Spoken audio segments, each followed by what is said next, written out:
देगा and we are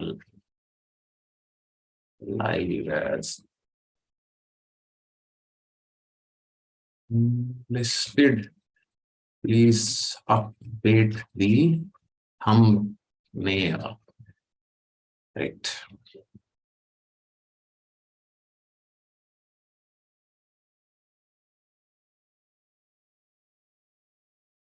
Great. So we'll also record.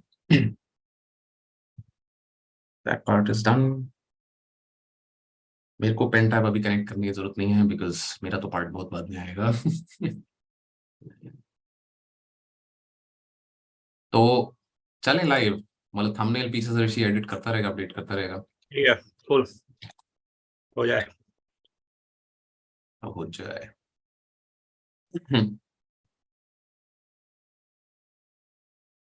So keep in mind, whatever conversation we are having over here, there is a 15-second का lag on what is visible there. Right? तो अभी तुमने किया है, 15 second बाद वो आएगा. तो let us have a fine silence of 10-15 seconds.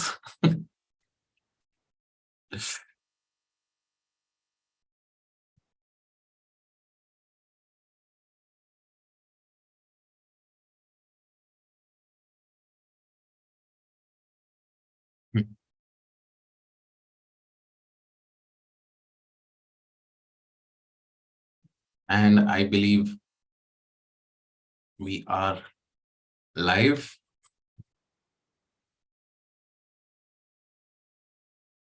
Yeah. So hello everyone, and we are live right now. We'll be beginning the discussion of the mains GS3 paper today. Now, as with the previous two videos, this is a general disclaimer कि अगर आपने mains दिया है तो please do switch off, don't watch this video. Mains हो जाए पूरा, उसके बाद जो करना है करो, but right now you have to stay in the zone. Zone आपका वही है कि भाई आपका optional का paper pending है अभी. Focus completely on that because in the end staying in the zone, क्योंकि पेपर 1, 2, 3, 4 जैसे भी गए हैं, एसए जैसा भी गया है, ऑप्शनल में आपके पास फिर से एक चांस रहता है कि भाई आप अपना परफॉर्मेंस स्टेप अप कर सकते हैं. So stay focused. Come back to these videos later on if you want to watch them. But right now, please switch off. This video is going to be a general discussion of the paper. We will be discussing GS3. Ketan sir, we have over here, who's the economics ka faculty with UPSCprep.com. Krishna sir is here. Ishan sir is here. And Krishna sir will be taking up environment. Ishan sir will be taking up science and technology. I'll be taking up internal security. तो उस तरीके से हमारा ये चलेगा. But before we go into the paper का discussion, I would like to ask one by one each of the faculties to comment on कि भाई what was your impression of the paper overall. So Ketan sir, economy कैसा था इस बार? Thank you, Avijit. So my first impression about economy was that it's very straightforward questions. All the questions, the paper has a total of 8 questions from economy. Yep. 4 strictly economy and 4 agriculture questions, and very straightforward questions. Kafi questions, so you can even see in the economy syllabus. Yes, question number 3, how does e-technology help farmers in production and marketing? That is very straightforward, picked up from the syllabus, right? Yep. Land reform questions about these changes in cropping pattern, direct and indirect subsidies. All the questions have been directly picked up from the syllabus. So if you have covered the syllabus very comprehensively, you must have a very good time writing these answers. Plus the other questions, even the other questions are, if you have been living under a rock, you wouldn't know, but kuch bhi agar newspaper padha hai, current affairs mein you have been paying attention, then you have been reading about these topics, right? Like increasing the share of the manufacturing sector, status of digitalization in the Indian economy. मतलब अभी G20 का summit हुआ था, तो we have been talking about digitalization a lot. Other questions like women empowerment. You want me to share the screen and show the questions? No, I'm just going through the overall question. Okay. ऊपर से देख रहे हैं. We'll get into each question separately. जैसे unemployment हो गया, women empowerment हो गया. So you already have so much knowledge about all these questions. So questions attempt karna is, I think, not very difficult. You have a lots of points. plus point for you becomes that how well you have covered the subject. और अगर तुमने काफी अच्छे से economy पढ़ रखा है तो you have a lot of freedom in getting creative with your answers, using a lot of current affairs. ये सारा use करके you can come up with a very good solid answer for these questions. So overall I'm very satisfied with the question. Along expected lines, total 100 mark out of 250 marks, so very much along expected lines. Nothing jumps out as unexpected to me. What about Krishna sir? मतलब environment के questions आपको कैसे लगे? Environment के पहले in general अगर trend देखे तो after disastrous GS2 GS3 was on a lighter side because GS2 में बहुत सारे क्वेश्चन में कीवर्ड्स तो पहचान के थे but when you actually attempt those questions, those were very tricky question to answer. But GS3 is on lighter side, so I have a theory that after the prelims fiasco, UPSC is trying to toning down the controversies. May it be GS3, may it be on GS4. So they are asking the questions on expected line, as Ketan sir said, directly syllabus point से question वो पूछ रहे हैं. The one reason might be they want to avoid any further controversies क्योंकि already बहुत सारी controversies इस साल हो रही है. One interesting pattern which is repeated in all GS so far is that there is a interlinkages within the GS. So जैसे GS1 में हमने देखा कि सोसाइटी एंड ज्योग्राफी को उन्होंने लिंक कर दिया. Not just society and geography, society and history and geography, everything was linked. Similarly GS2 में भी उन्होंने लिंक कर दिया था कि इंटरनेशनल रिलेशंस में IMO के क्वेश्चन में उन्होंने एनवायरमेंट ला लिया. So इस तरीके से जो इंटरलिंकेजेस है same pattern is seen here also कि उन्होंने electric vehicles which is science and tech का टॉपिक उसको एनवायरमेंट से लिंक कर दिया. सिमिलरली उन्होंने micro organisms which is part of environment उसे फ्यूल से जो कि साइंस एंड टेक में आता है. तो इस तरीके से लिंकेजेस यहाँ पे भी एक कॉमन दिखाई दे रहे हैं. So I think this is one of the interesting pattern that aspirant will have to keep in mind when they are preparing for next attempts, that UPSC is now looking into interlinkages, जो कि हम UPSC prep में हमेशा recommend करते हैं कि आप interlinkages के साथ पढ़िए क्योंकि उस तरीके से पढ़ेंगे तो आपकी जो इंफॉर्मेशन है वो रीइंफोर्स होगी, आपको अच्छे तरीके से समझ आएगा और मजा भी आएगा पढ़ने में. तो आई थिंक यूपीएससी भी उसी लाइन पे चल रही है. So it is very good and welcome decision. I am very happy with this kind of questions. इससे आपका जो ब्रॉडर पर्सपेक्टिव है, जो हम बोलते हैं कि विड्थ चाहिए आपको, you don't need depth rather than more than depth, you need width. उस विड्थ को यूपीएससी यहाँ पे चेक कर रही है कि आपका विड्थ ऑफ नॉलेज कितना है. एनवायरमेंट स्पेसिफिकली देखा जाए तो very straight forward paper. Oil pollution पे एक क्वेश्चन उन्होंने पूछा. उसके बाद आईपीसीसी के रिपोर्ट के जरिए उन्होंने बस ये पूछा कि जो राइजिंग सी लेवल है उनका इम्पैक्ट क्या है. So that is also straight forward question. EV के क्या फायदे है, how it is environmentally much safer option, वो भी क्वेश्चन बहुत ज्यादा स्ट्रेट फॉरवर्ड उन्होंने पूछ लिया. So in terms of environment जो सारे क्वेश्चन है those were very easy question. एक और क्वेश्चन जो था I guess that is about, just a minute, I'll just check that question. So I think one small point that I'd like to make over here is कि जब आपका paper थोड़ा आसान होता है तो then the competition gets a little tougher. क्यों? Everybody knows the answers. Right. अगर GS1 में भी जैसे हमने देखा था तो the questions were very simple and straightforward. मतलब कोई complication नहीं, कोई part नहीं, आपको सीधा सवाल पूछ दिया जी बताओ. मतलब 15 markers में there was a question कि caste में continuity and change. That's it. तो अब इतना जब सिंपल सवाल हो जाता है, which is also the case with particularly internal security के जो क्वेश्चंस मैंने देखे हैं, इकोनॉमी के क्वेश्चंस देखे हैं, तो वहां पे फिर वो डिफरेंशिएशन में प्रॉब्लम आता है. एंड पीपल, अगर आप मेंटली प्रिपेयर्ड नहीं हो उस चीज के लिए तो then that can be something कि भाई अच्छा एकदम से आपने 5 पॉइंट तो लिख दिए, 4 क्वेश्चन हो गए, but then you suddenly realising कि अच्छा मेरे को तो कुछ अब वैल्यू ऐड करना पड़ेगा. Right. Coming back to the point, मेरा जो लास्ट क्वेश्चन जो एनवायरमेंट में, that is national wetland conservation programme which was again in news again and again, क्योंकि पिछले 2-3 सालों में बहुत सारी रामसर साइट्स इंडिया में ऐड की गई है. सो रामसर साइट के कॉन्टेक्स्ट में wetland conservation programme was expected to be covered nicely by the students. So there are no surprises as such in this paper. And as you already said कि जैसे paper difficulty level very होती है उस accordingly cut off या फिर जो number average number of marks है वो भी कम ज्यादा होते हैं. तो मेरा एक सिंपल प्रेडिक्शन इस साल ये है कि जैसे 2-3 सालों से GS3 का स्कोर कम आ रहा था, इस साल शायद GS2 का स्कोर कम आ जाए, थोड़ा 95 के करीब उसका एवरेज चला जाए. एंड मे बी GS3 जो पिछले 2-3 सालों से बहुत नीचे गिर रहा था, 80s में एवरेज चला गया था, वो फिर से 90 अबव 100 के करीब भी जा सकता है. तो just a small interjection that I'd like to make at this point.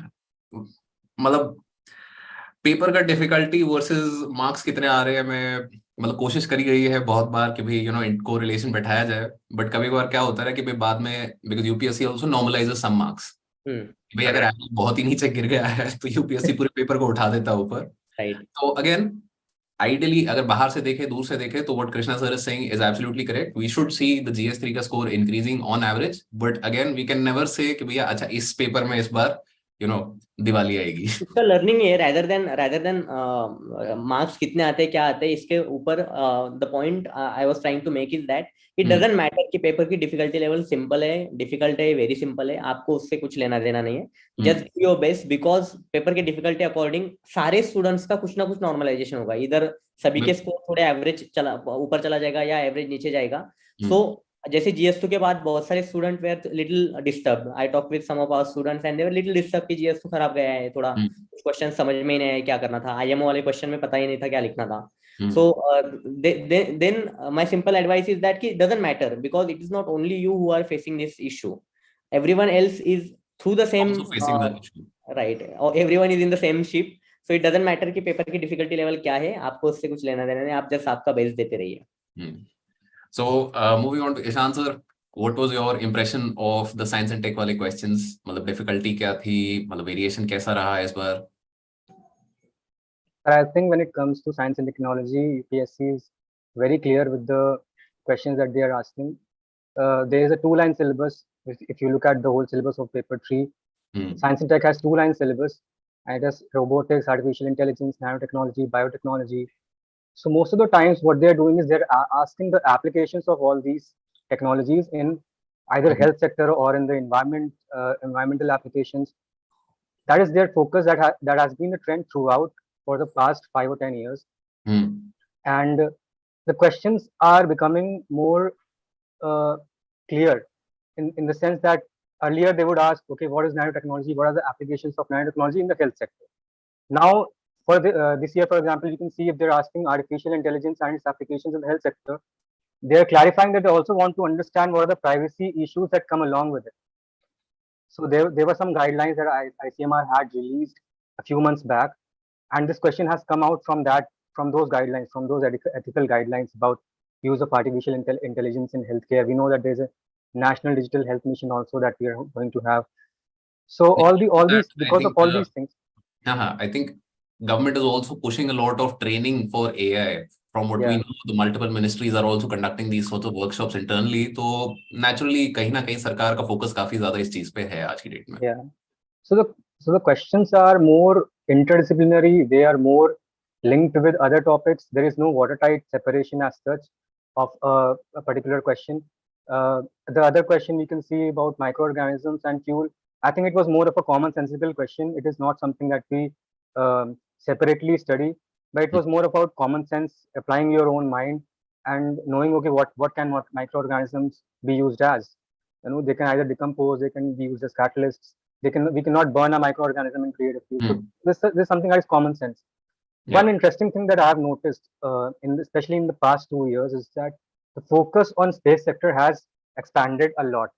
We have seen in the past 10 years, I think in the past 10 years, if there are 30 questions that have been asked, 10 questions were from the space sector. So it has become extremely relevant. Every important mission of ISRO is being asked every year. We can see that is happening. Last year, there was a question on James Webb Space Telescope.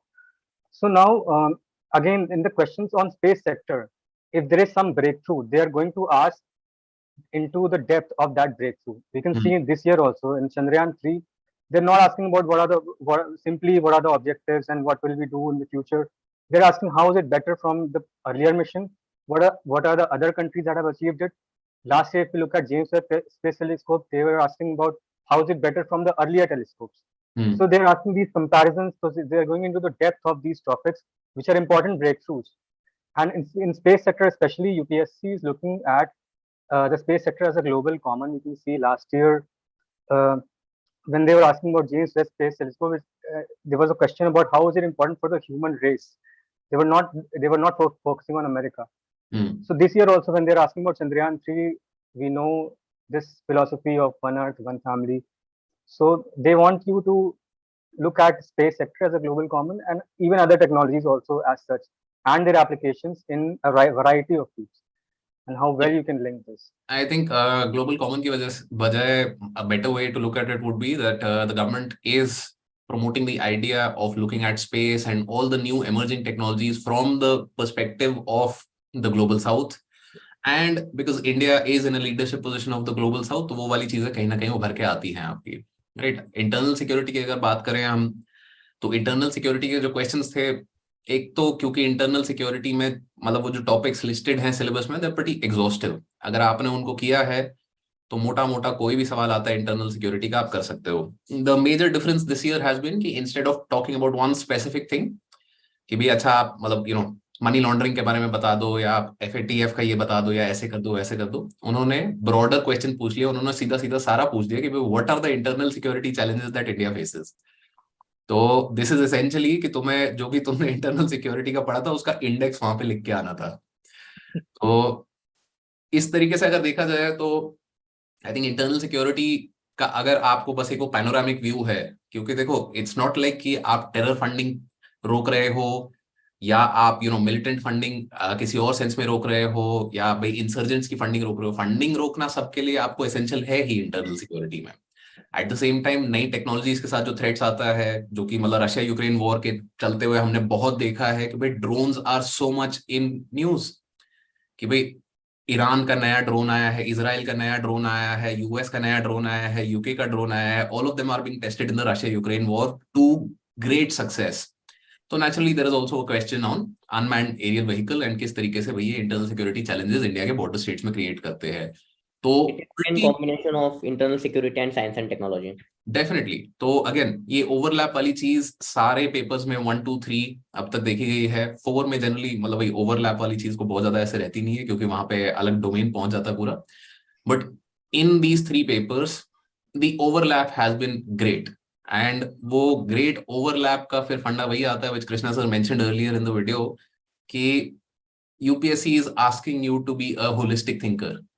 You cannot just be कि मेरे को internal security आता है, मैं उसको science and tech से connect नहीं करूंगा, क्योंकि आपको कनेक्ट करना ही पड़ेगा, क्योंकि आपको सवाल कनेक्शन पे आएगा। सिमिलरली एनवायरमेंट और economy, they are not separate, they are the same thing. तो भाई कहीं ना कहीं आपको इकोनॉमी का impact on the environment, environment का इम्पैक्ट ऑन द इकोनॉमी, जो पिछले साल भी ऐसे कई क्वेश्चंस हमने देखे थे, which now obviously everywhere it is going forward.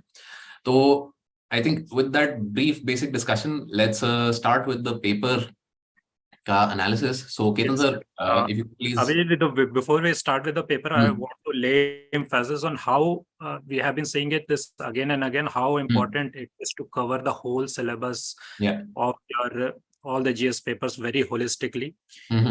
The questions are coming very straightforward from your GS syllabus. So it is very important to cover the whole syllabus, cover each and every topic in detail. Then after that you complement all those studies with your current affairs, your different reports, या जो भी the government is publishing news items. उसके बाद उससे तुम्हारा जो value addition होता है, that really sets you apart from the other aspirants, क्योंकि जो तब जाके तुम जो आंसर लिखोगे अपने GS में, that will be a much superior answer than the other generic answers. Definitely I think that is always the case, क्योंकि मतलब अब जैसे कि हम इंटरनल सिक्योरिटी वाले पर्टिकुलर क्वेश्चन की बात कर रहे थे कि आपने ब्रॉड लेवल पे बोल दिया कि भाई what are the internal security challenges that India faces. Correct, exactly. तो मैं ब्रॉड तो लिख ही दूंगा, everybody will write the broad points, but if I can give more specific examples कि भाई मतलब क्रॉस बॉर्डर टेररिज्म में देखो ये 4 इंसिडेंट हुए थे जिसके कारण ये प्रॉब्लम्स आगे बढ़ के आई है, तो then that makes my answer more specific, which is where current affairs is absolutely essential, क्योंकि एग्जाम्पल आपको करंट अफेयर से ही आएंगे। जितना आप रेलेवेंट क्वेश्चन के हिसाब से एग्जाम्पल देते हो, जैसे कि आई थिंक GS2 में दैट चाइल्ड कडलिंग वाला question was very clearly because of one particular incident which was very very famous. तो कॉन्टेक्स्ट अगर आप दे पाते हो तो that obviously sets your answer apart, and that is where the entire fight probably is going to be this year कि किसने कितने अच्छे एग्जांपल्स दिए हैं। एंड आई थिंक हमने इस साल हमारे जितने मेंटरशिप सेशन हुए मेंस के, वहाँ पे हमने एम्फेसिस किया था कि आप इंटर सब्जेक्ट लिंकेजेस करिए पहली चीज तो, and try to substantiate your arguments with either examples, data, facts. तो आई थिंक वो ये जो कंसिस्टेंट मैसेजिंग हम भी हमारे एंड से ट्राई कर रहे थे देने का, वो भी एग्जाम में कहीं ना कहीं रिफ्लेक्ट हुई कि that is very much required. That's true.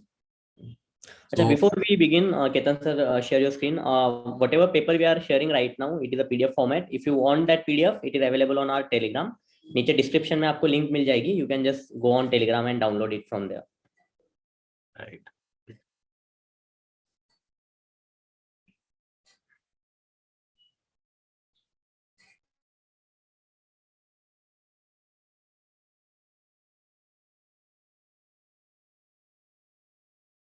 Right, so Ketan sir will be beginning the discussion with economy के particular questions. That is question number 1 to 4 and question numbers 11 to 14.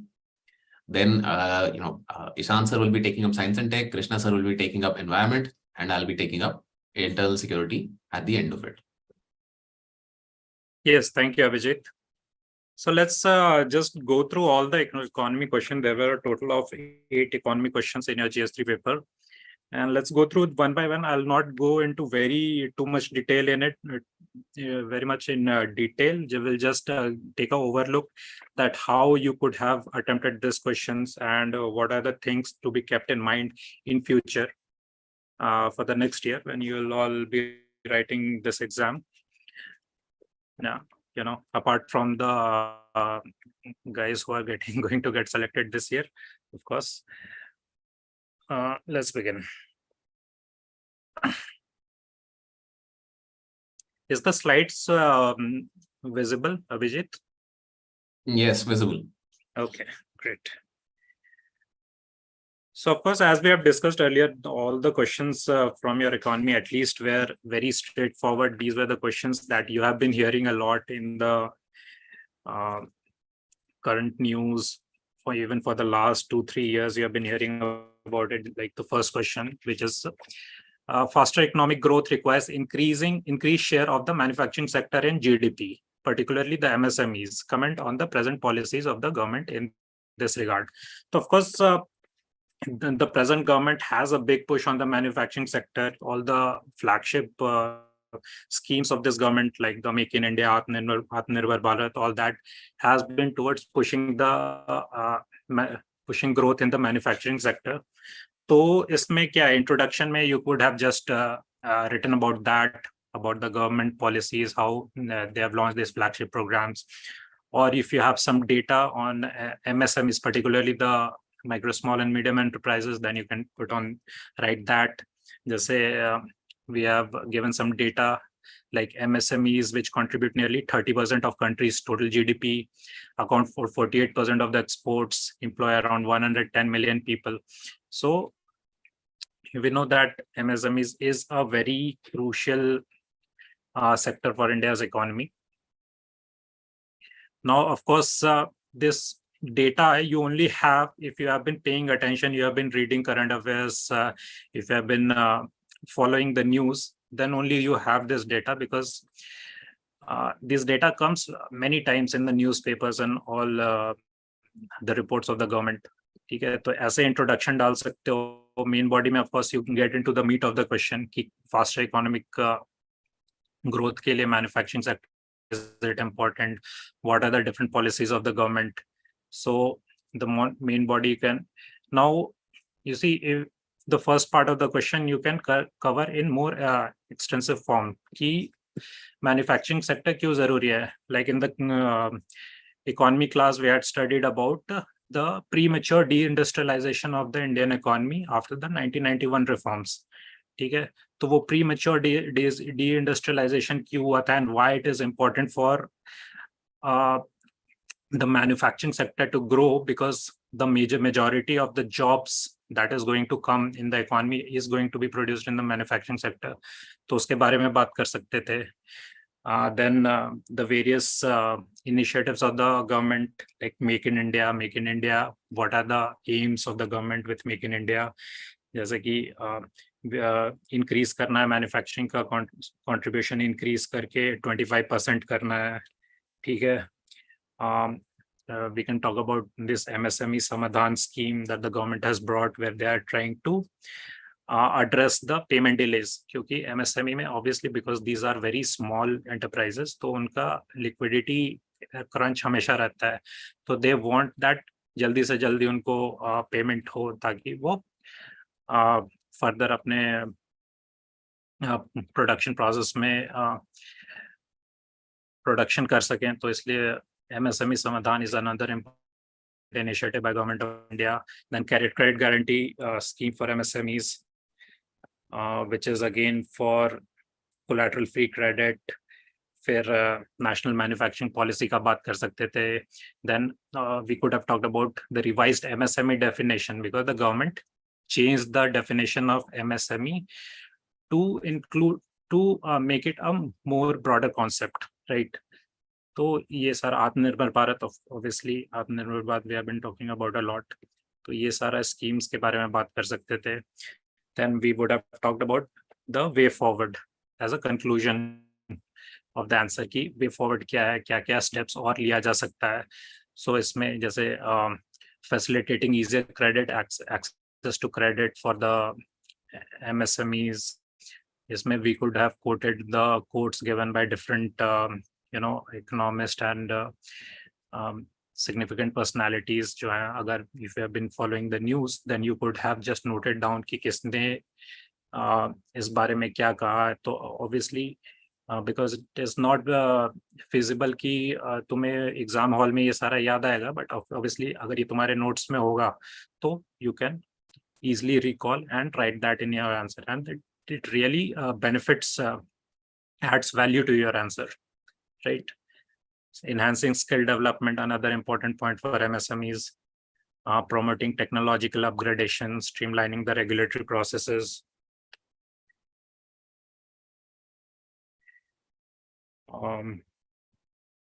Expanding the market access for MSMEs, infrastructure development, all these processes, all these solutions or way forward has been there for MSME sector.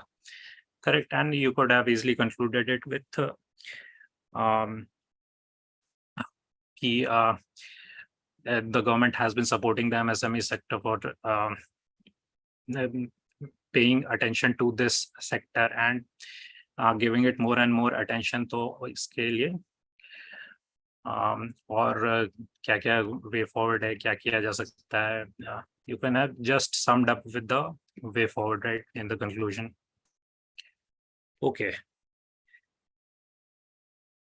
Then the next question is the status of digitalization in the Indian economy. Of course, we have been talking about digitalization of the Indian economy for very long, and particularly in the recent G20 summit, it has been a major focus of the government of India. So obviously, you must have a lot of material on digitalization in your notes. So you can pick up from there. Uske baad fir you can easily attempt this question. The second part says that examine the problems faced in this regard. So what are the different problems faced in digitalization of the Indian economy? तो जैसे informal economy है, cash transactions है, या फिर digital divide है, all these challenges are there. Obviously, with digitalization, you are always talking about the fourth industrial revolution, which is again a major keyword. It keeps coming in the news. So introduction में you could have started with the fourth industrial revolution, right? You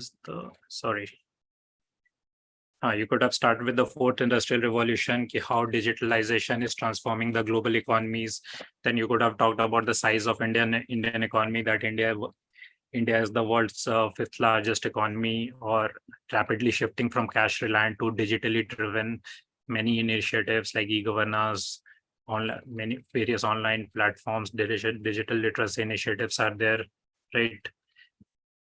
Main body में various digitalization initiatives will come, like digital payments, government initiatives like eNAM, DigiLocker. Then online retail, you have been using Amazon, Flipkart.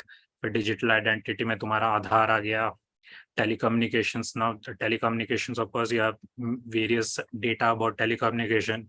If you have studied the economic survey, तो उसमें they give specific data points ki India has surpassed this many millions of telecommunication users, right? Which has been largely fueled by this affordable data plans. So overall world mein, I think India has the cheapest data plans available, right? So ये सारे points आ जाएंगे. And then again the problems faced by the government in digitalization, further digitalization.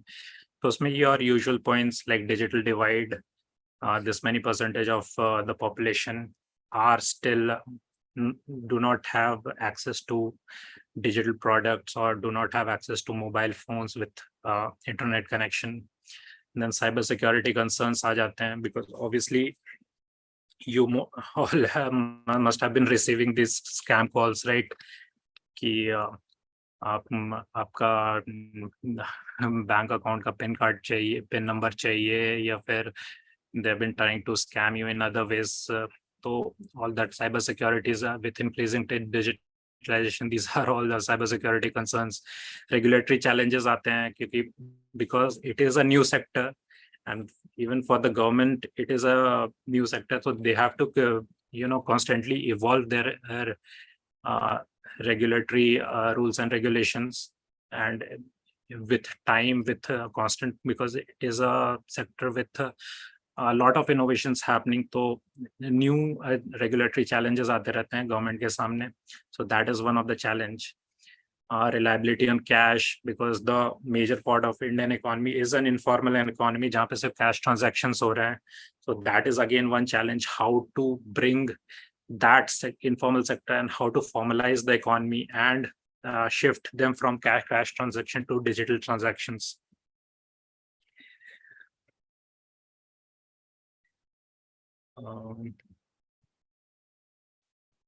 Okay, then digital infrastructure, of course, is a very big limitations, particularly in very remote areas.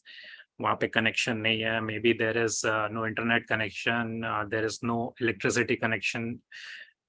So even you have internet, then you don't have electricity to keep your phone charged all the time. तो ये सारे limitations हैं. Then of course you have suggestions. You go give suggestions for the improvement of digitalization of the economy.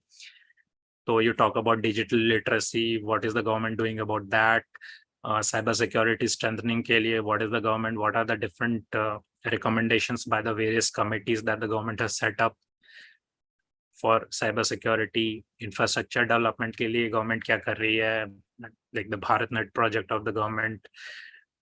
Regulation clarity के लिए क्या कर रही है, like the government is coming up, has put up this draft national e-commerce policy, ठीक है. Inclusive to digital divide को खत्म करने के लिए what the government is doing, like the Umang app, which is in various regional languages, correct? So all these way forward for digitalization you can give, and of course you can all tie it up with a nice bow and put up a nice conclusion कि India's digitalization journey is commendable, but there are challenges. Of course, there are challenges which needs the systematic redressal by the government and by the economy at large. Correct. Okay, coming to the third question. How does e-technology help farmers in production and marketing of agricultural produce? Explain. Now, this question has been directly lifted from your economy syllabus. I have the syllabus with me, and the syllabus says,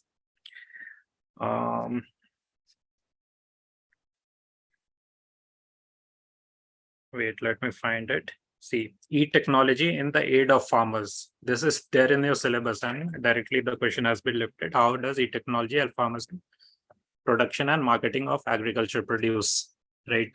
So you again can have a good introduction where you can give some example that you have seen in your newspapers or current affairs. You're so much plethora of apps that have been there and that the farmers are using for increasing their agricultural produce. So उसके लिए कोई भी introduction में you can start with an example of some app that has been helping the farmers, or you can start with some data कि right now the production has been this, and with technology there can be a 30% increase, or whatever the data is, that much increase in the productivity of farmers, and all that data you can give in the introduction.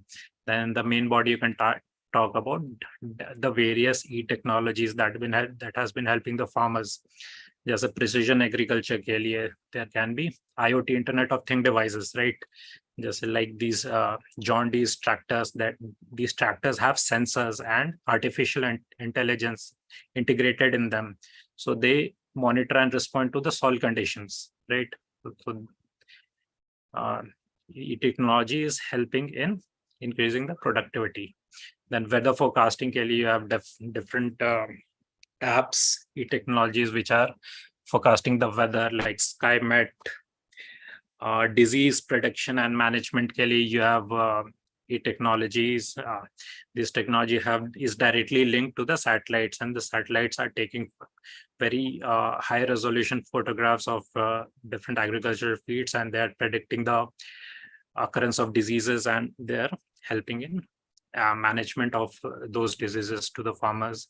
Then for knowledge sharing ke liye there are different technologies. Even on YouTube there are so many videos,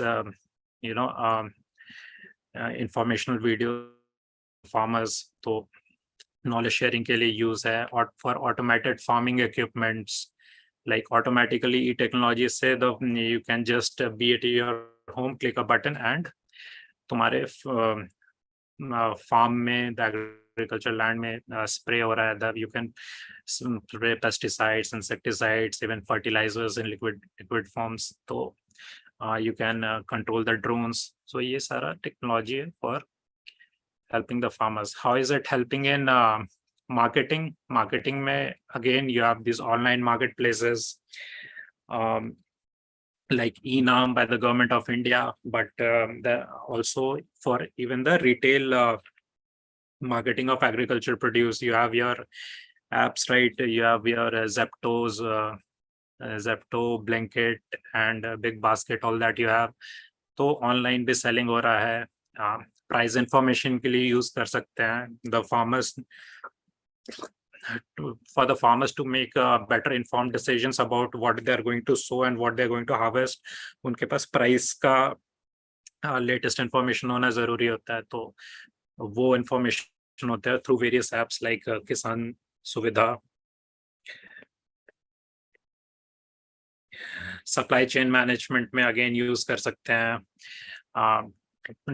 For direct linkages with the customers, for digital payments. Of course, the farmers is selling their produce, तो उनको payment लेना है, तो directly UPI से ले लिया, Paytm से ले लिया, all these payments they are taking.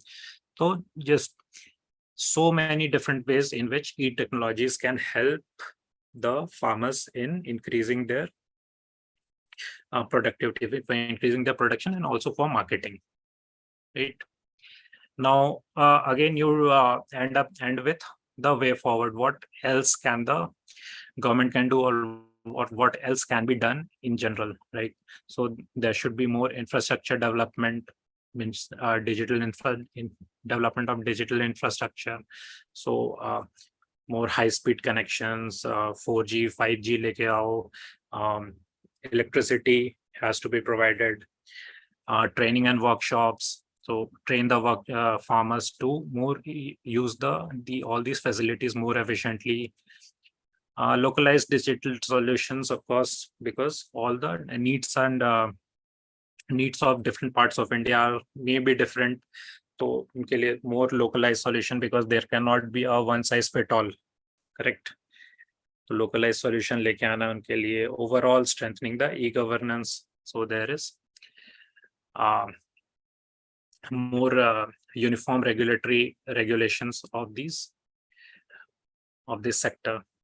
Then of course you can conclude with your थोड़ा सा अच्छा सा conclusion लिख दो, है ना? E-technologies, how they are transforming the Indian agriculture and all that. ठीक है. Fourth question is the objectives and measures of land reforms in India. Discuss how land ceiling policy on land holding can be considered as an effective reform under economic criteria.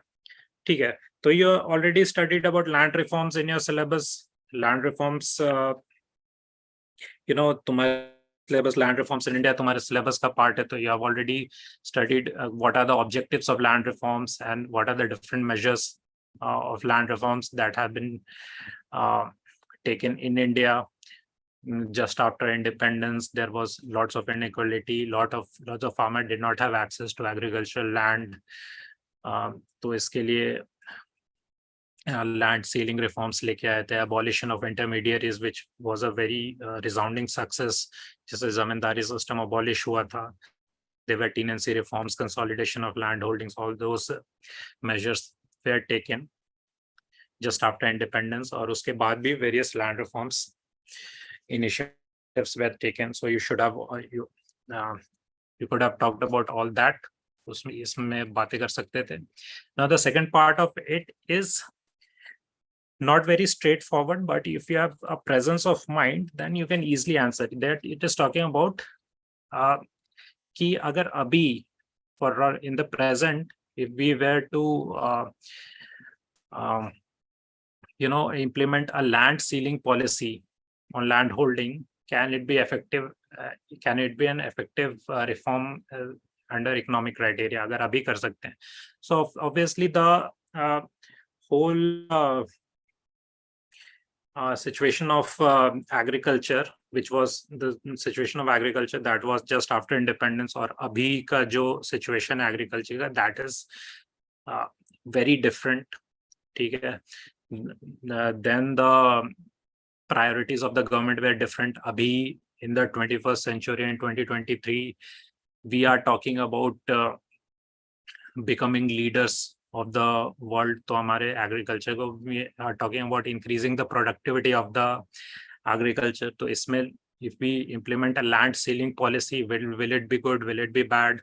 तो इसके बारे में you could have taken both positions. You could have talked about pros and cons of the land ceiling policy.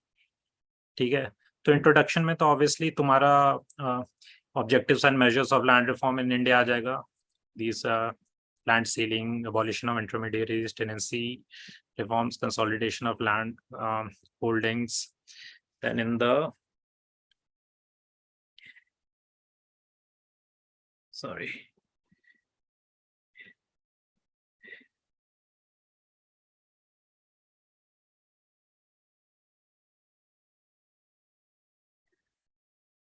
land ceiling policies. In the effectiveness of land ceiling policy, you could have talked about how taking possession of the surplus land and distributing it among the landless will lead to reduction of inequality. It will be a kind of redistributive justice, which is even talked about in the Article 39 of the Constitution, right? The directive principles of state policy, which says to prevent concentration of wealth and guarantees all citizens the right to basic means of subsistence. So if you're looking from that lens, you could have talked about the effectiveness of land ceiling policy. But at the same time, you could have talked about how the land ceiling policy can be in a way counter effective also, because if you're putting on a land ceiling, तो उससे क्या होता है कि land fragmentation हो जाएगा. Big farmers will not be able to consolidate their land. The land will be distributed into smaller plots, or smaller plots may you obviously lose the economies of scale. You cannot invest as much in smaller land plots than you can invest in the larger land plots, correct? It also discourages agricultural investment, modernization. तो इसके बारे में बात कर सकते थे. Again, from the implementation point of view, because even at the time of independence, these land ceiling policies were only a very partially successful. Correct, because there were so many bureaucratic hurdles, there was corruption, there was mismanagement. अगर किसी farmers के पास बहुत ज़्यादा land है, then the big farmer can decide to redistribute it among its family members, right? तो ये सारा implementation issues are also there. So then again, you have concluded with key on the one hand, land ceiling policies can promote equitable land distribution, but there can also be counter effectiveness of this policy, which will hinder agriculture efficiency, discourage large scale farming investment. All that you could have talked about. All right. ये 4 question हो गया. Let's jump on to question number 11, which was again related to your economy.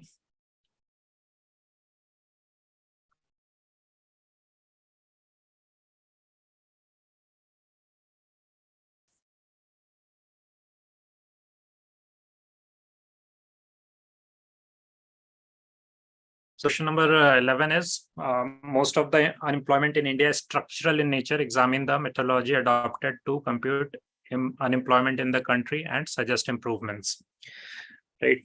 So, of course, in the introduction, you will all start with the definition of the structural unemployment, which is employment caused by mismatch between the skills that the workers in the economy can offer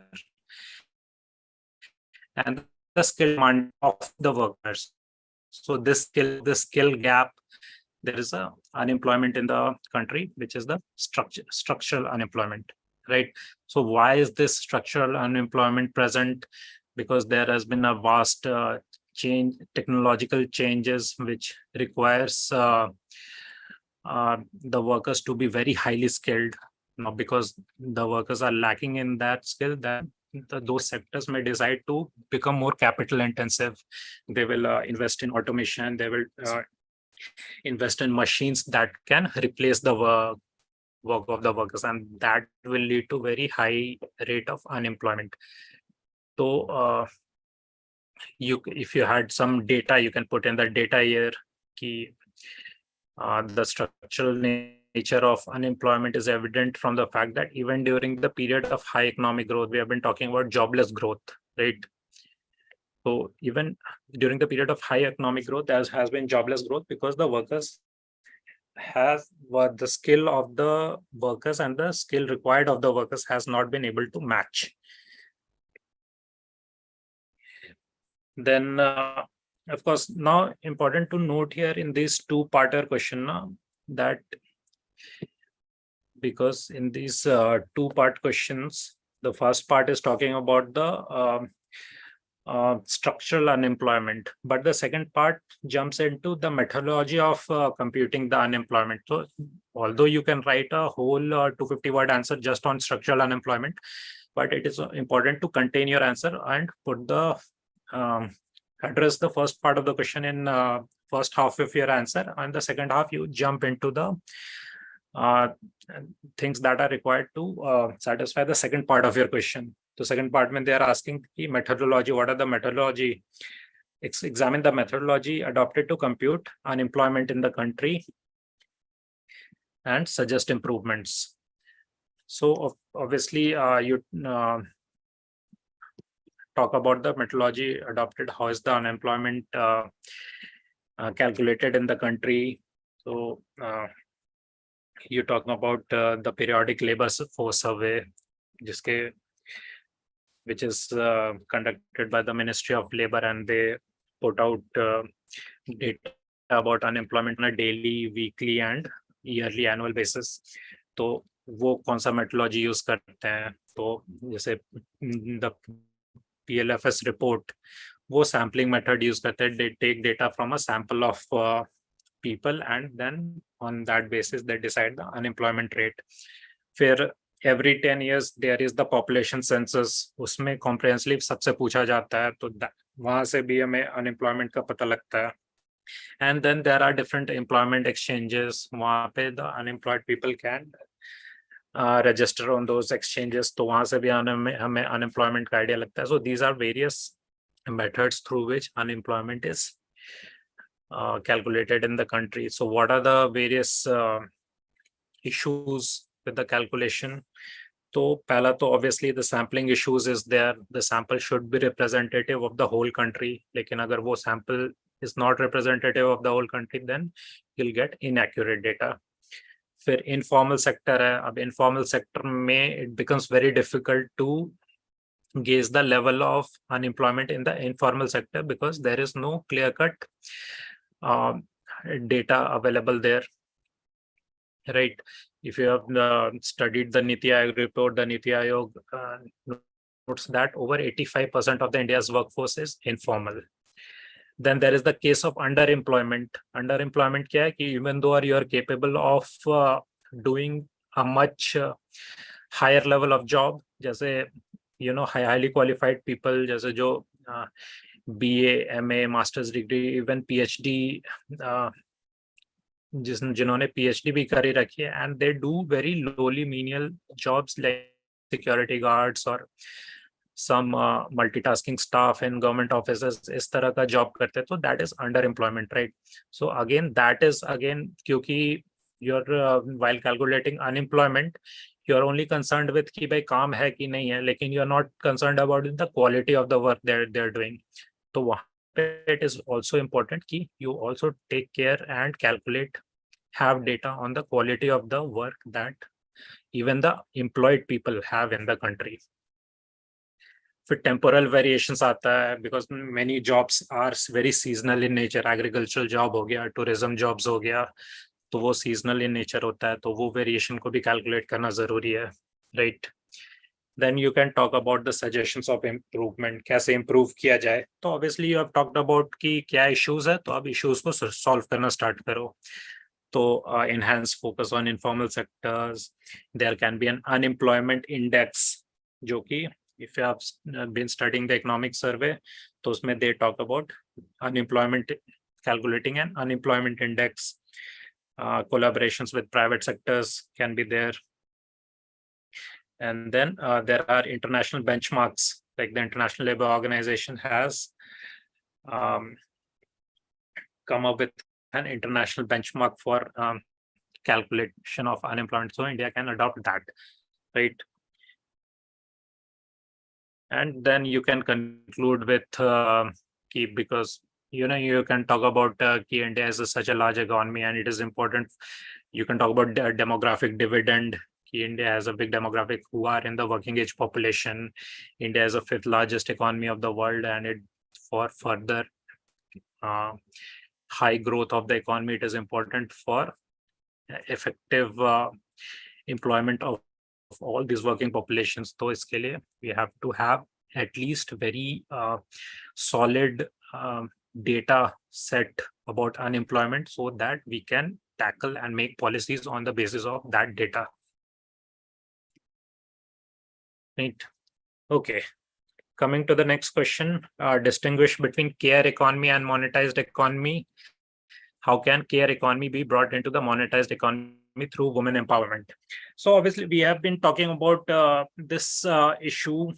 This issue is nothing new. We have been talking about this for so many years. So you start with defining the care economy and the monetized economy.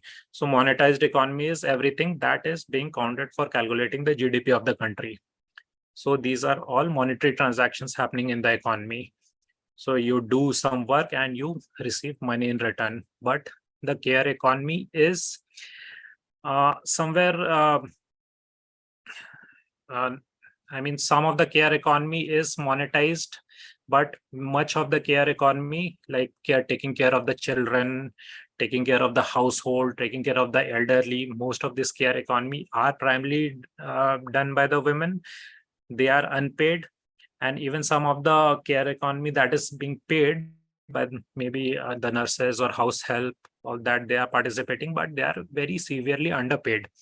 So that is a big issue. And how do we transform the care economy into monetized economy? And that can only happen through empowerment of women, right? So again, for tackling this question, you can start with the definition of care economy. Then you can define the monetized economy, how they are different. And in the main body, you can come to the meat of the question ki kya pucha ja raha hai, difference between care economy and monetized economy, how to address these issues. So the number one can be through the recognition of care economy, because much of the care economy are not even recognized. They are not even considered to be work. If a woman is taking care of the children or taking care of the elderly or doing household work, first step has to be that it has to be recognized. So that work, which is a very large amount of work, has to be reflected in the national income or the GDP of the country. If you have some data here, like the ILO says that women perform 76% of the total hours of unpaid care work, more than 3 times as much as the men. See, so again, if you have this data, you can put it in here, improves the quality of your answer.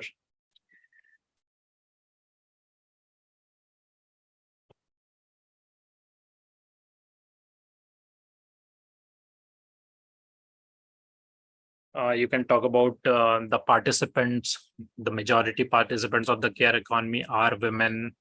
Now, how do we integrate the care economy into the monetized economy? By recognizing, valuing this care work, right?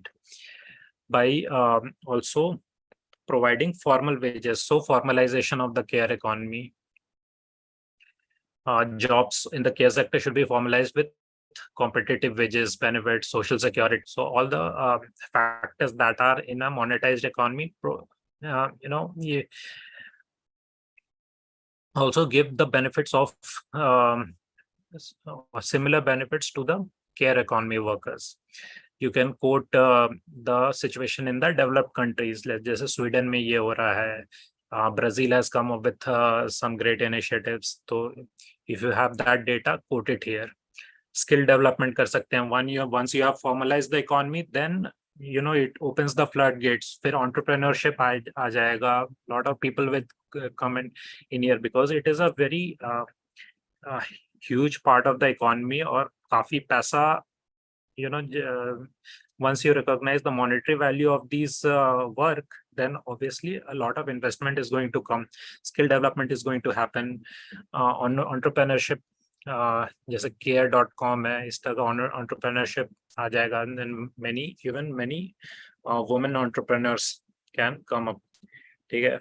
If you have been watching the Shark Tank, so you must have noticed कि वहाँ पे बहुत सारा many women entrepreneurs come up there, or they pitch in exactly this, the monetization of the care economy.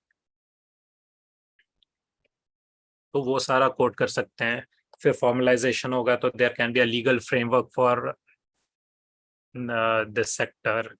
A lot of benefits can be given to them, fair wages, safeguarding against exploitation, rights of caregivers. Then there can be more awareness about the care economy, through many social media campaigns and all that. So these are the various points through which you can tackle these questions. Next question पे आते हैं. Explain the changes in cropping pattern in India in the context of changes in consumption pattern and marketing conditions. So again, very straightforward, lifted from your syllabus. In fact, all the 4 questions from your agriculture are very straightforward, have been very straightforward, lifted from the syllabus. और अगर तुमने syllabus अच्छे से पढ़ा है, उसके हिसाब से पढ़ाई करी है, then you will be easily able to tackle these questions. So, and even in the past, the trend has been for the past several years, especially for the agriculture syllabus, directly वो similar questions ही पूछते हैं और very syllabus based question पूछते हैं. ठीक है, तो we can see how the cropping pattern is changing in consumption pattern change हो रहा है, market conditions change हो रहा है, तो cropping patterns कैसे change हो रहा है. ठीक है, तो you can start with introduction. कोई report में कुछ लिखा हुआ है, जैसे we have quoted the State of Indian Agriculture Report 2019 का, which highlights the transition from conventional staples to cash crops, growing focus on horticulture, commercial farming. तो ये सारा वहाँ पे focus है. So how is let's tackle one by one. Consumption pattern or marketing conditions. Consumption pattern कैसे change हो रहा है. तो अभी डाइवर्सिफाइड डाइटरी प्रेफरेंसेस हो गया है, अर्बनाइजेशन हो गया है, लोगों के इनकम बढ़ गए हैं, ठीक है, लाइफस्टाइल चेंज हो गया है, तो अब they don't want to just eat stable food, they want more nutritious food and more diversified different types of food product, different types of dishes they want, ठीक है। अब डिमांड क्रिएट हो गया है मार्केट में, तो obviously the farmers will have to diversify their cropping patterns to meet those demands, correct? So diversified foods, fruits, vegetables, dairy, meat, these are being preferred over traditional food grains. अब health consciousness भी आ गया है, तो they want more healthy food, तो horticultural crops like fresh vegetables, fresh fruits, ये सारा का demand बढ़ गया है, तो obviously once the demand has been created, obviously the economy will cater to this demand, so the farmers will resort to diversifying their cropping patterns. There has been a shift in cereal consumptions, तो अभी पहले course serials खाते थे, millets वगैरह, तो उससे kind of shift has been observed. Rice consumption, wheat consumption has been increasing with higher disposable incomes. Pulses का demand बढ़ गया है, so people want to eat more protein sources, तो pulses, दाल वगैरह खा रहे हैं. Industrial crops, beverages like tea, coffee, even rubber, jute, the demand for these industrial crops and beverages has increased. ठीक है. Now how the marketing conditions are affecting the cropping patterns? Marketing condition में क्या, there has been infrastructure advancements, तो अब infrastructure है, better roads है, there is cold storages वगैरह, तो क्या है कि the shelf life of the products increases. Now once the shelf life increases, the farmers can opt to grow more high value crops, which perhaps need more refrigeration to increase their life. But once you have these infrastructure advancement, so obviously वो cropping pattern change will be observed. The government initiatives है like Operation Green, increasing the cost, increasing the minimum support prices, the global market linkages अगर आ गया, and there is a global demand for some food crops, so again India can cater to that demand. Modern marketing platforms like all those e-technology platforms we saw, different apps, Zepto, Blinkit, Big Baskets, all those platforms are there. They're directly selling, contract farming हो रहा है for dairy, poultry products and all that. So you see how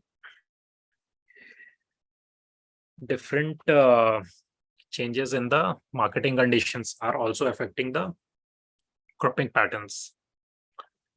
ठीक है. Conclusion में you can give a nice conclusion that because of the evolving cropping pattern, which is being shaped by this consumer preferences, market dynamics, there is a need to adapt to these new demands through a plethora of agricultural strategies, ताकि जो हम aim कर रहे हैं for doubling the farmers' income in the next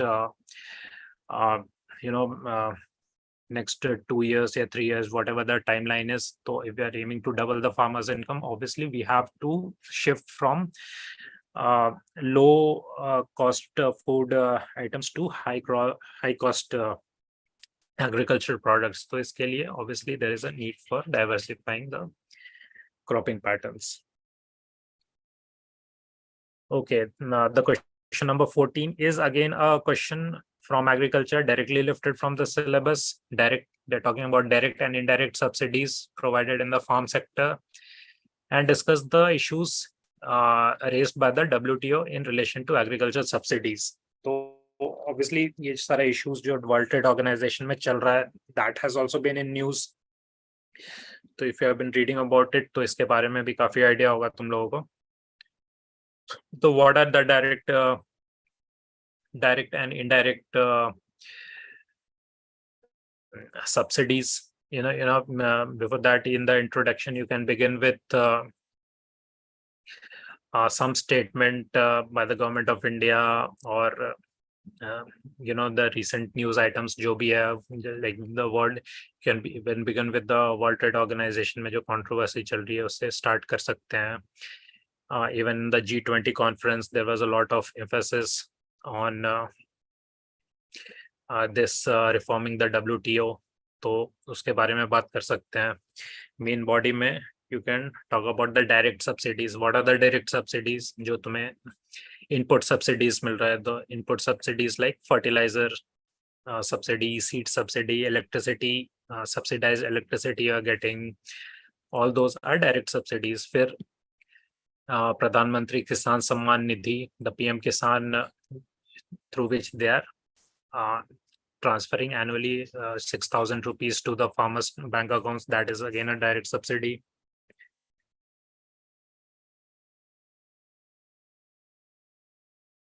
Credit subsidies. If you are taking loans, so the farmers get loans at a very concessional rate. So that is a direct subsidy. When you're talking about indirect subsidy, your MSP is a kind of indirect subsidy. Your crop insurance. अब जब तुम crop insurance लेते हो, so obviously the premium is subsidized for the farmers. So that is a kind of indirect subsidy. So all these subsidies that the farmers have, you can talk about them. फिर ये issues raised by WTO आ जाते हैं. तो इसमें obviously you have the agreement on agriculture. So you talk about the agreement on agriculture, और उसमें they talk about these three kind of subsidies, which they divided into green box, blue box, and amber box, depending on the amount of subsidies and the trade distorting nature of those subsidies. तो उसके बारे में बात करते हैं. So you can talk about them. What are the different concerns of India as a country with them? What are the claims that the other countries who are objecting to India's subsidy regime, what are the claims they are making?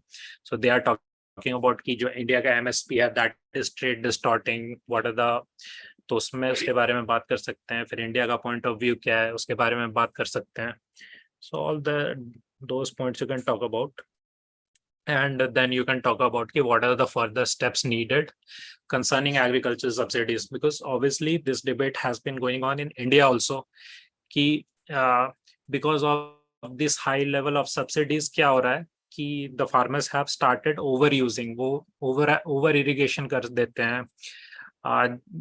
जितना सब fertiliser डालना चाहिए उससे ज्यादा fertiliser डाल देते हैं. तो that is also not good for agriculture. तो सब्सिडी को how do we rationalize the subsidies? So that is a debate happening in the country also, and that is a debate happening over the global economy also.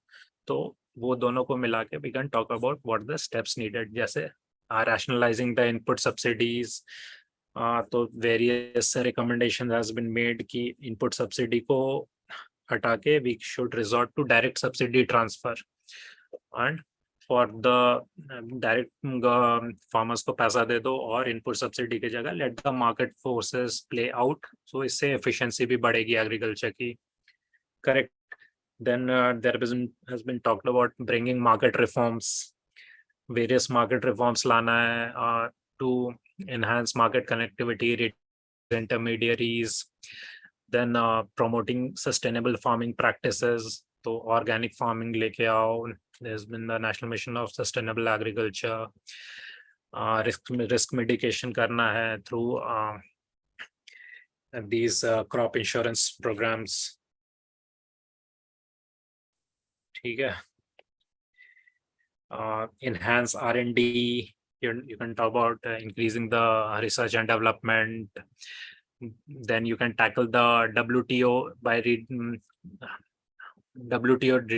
the WTO commitments. So कैसे, how to engage and how to negotiate at the WTO platform. तो वहाँ पे कैसे, what should the steps of the government of India should be.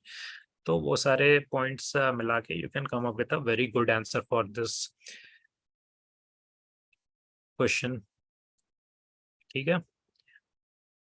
Conclusion में of course you can conclude with the importance of the agriculture sector for Indian economy, and international level पे कितना जरूरी है, national level पे कितना जरूरी है, and how rationalizing the subsidy can help the Indian agriculture.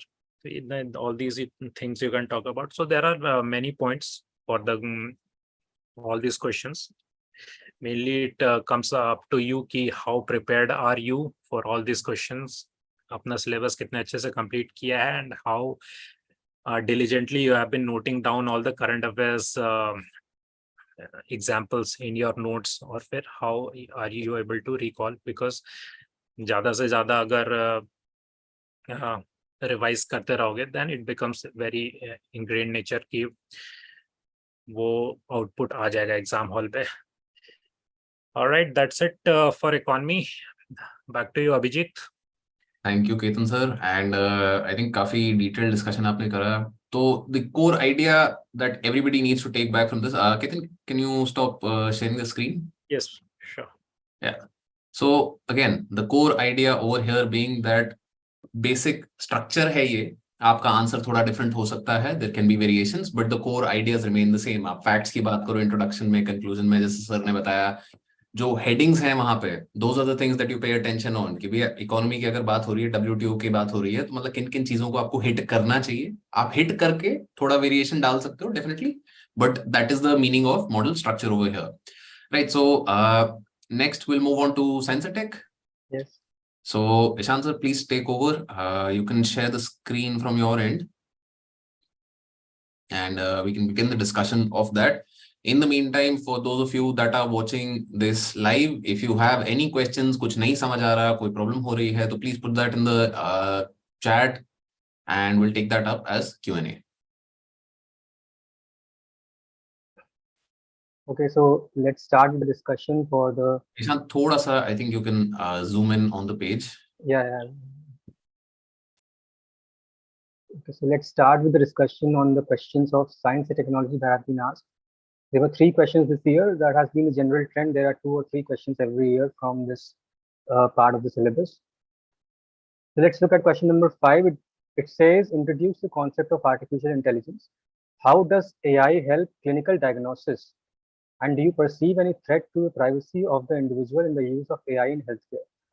So the structure is pretty much given in the question itself. If you look at the question, they are telling you to introduce the concept of artificial intelligence. So you know what you write in the introduction. Then they're asking you to tell the role that AI can play in clinical diagnosis, in identifying diseases and detection. So that comes in your main body.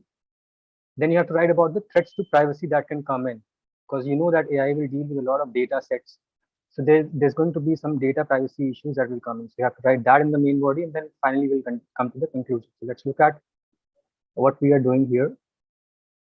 So in the introduction, you have to give a very simple definition. Artificial intelligence is the intelligence shown by machines, in which computers or machines as intelligent as human beings are created to undertake processes like learning, decision making, thinking, and perceiving. Now, please remember that after you've written the definition, give one example, whatever you can think of on the day when you're writing the exam. Give one example to make the definition complete. If you're not giving the example, then you're leaving the definition as incomplete. It will have a good impression if you. So I have given the example of playing chess.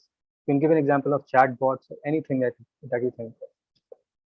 Another way to introduce can be to give a data about AI healthcare market has been quoted here, which says that artificial intelligence is estimated to grow at a compounded annual growth rate of 50.9%. You can introduce in this manner also, it's up to you.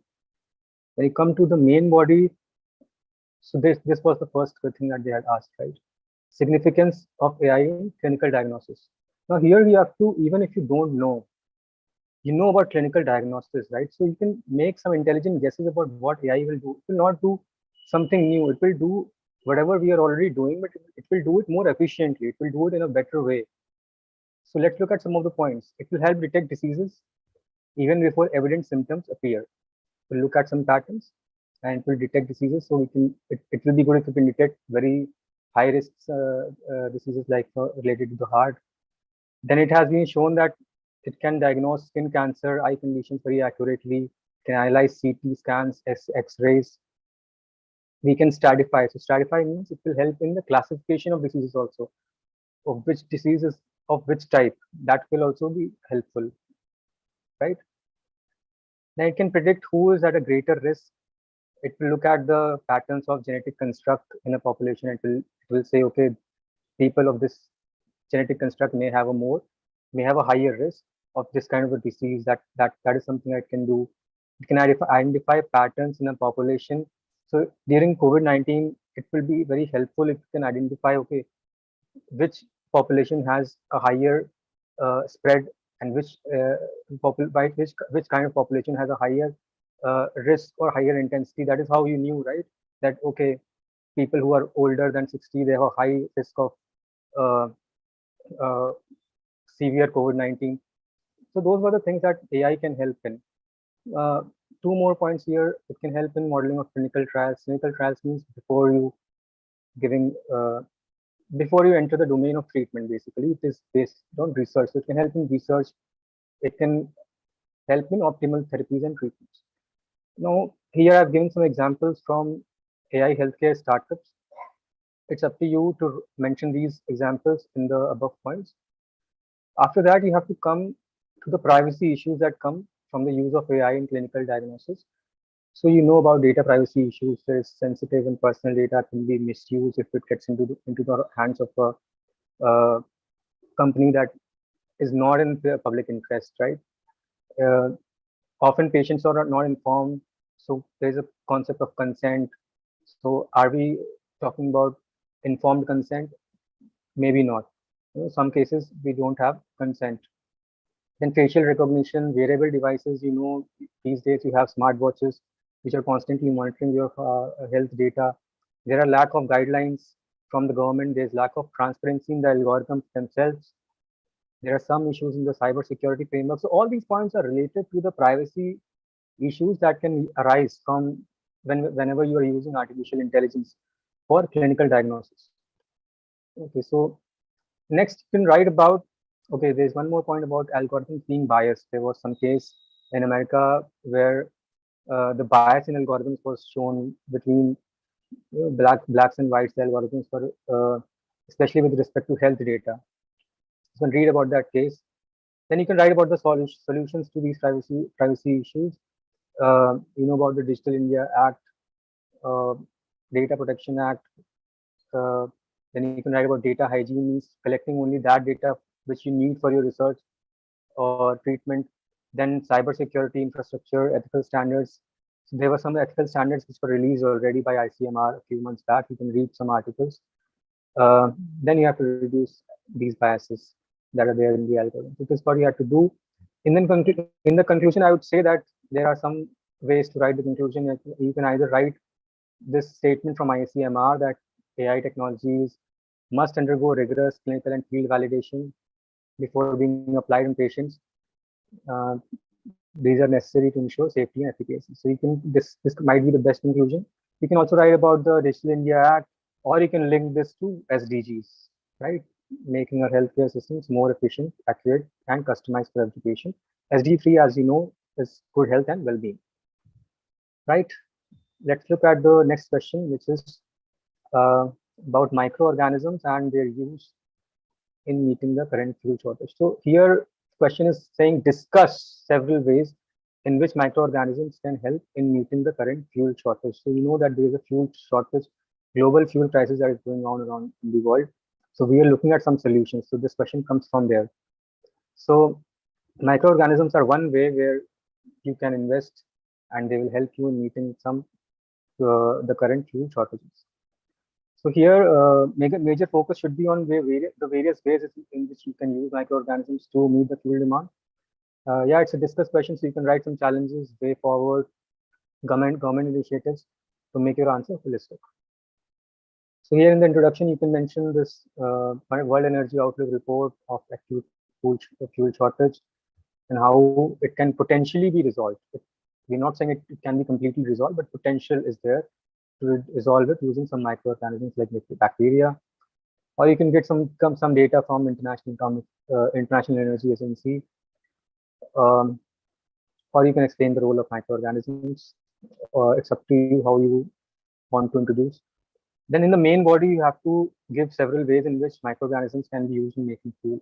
Now here I would say that most of the times you're not studying this topic as a separate part of the syllabus, right?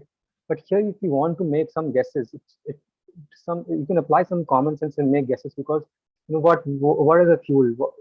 We use the fuel to produce energy. What are some types of fuel? Coal, petroleum. So for those fuels, you will probably burn them, combust them. Combustion will take place. But here, microorganisms you cannot combust or you cannot burn them, right? What do microorganisms do? They will either decompose. They will either be used as catalysts. So here, all those points, when once think of them, you can immediately you will think of microbial fuel cells. Okay, we can use bacteria as catalysts, or you will think of waste to energies plants where uh, you will put microorganisms and they will decompose, and then this process of anaerobic digestion, where in the absence of oxygen, there is decomposition taking place, and this releases gas which you can use as fuel. Then there's bioethanol, where fermentation takes place.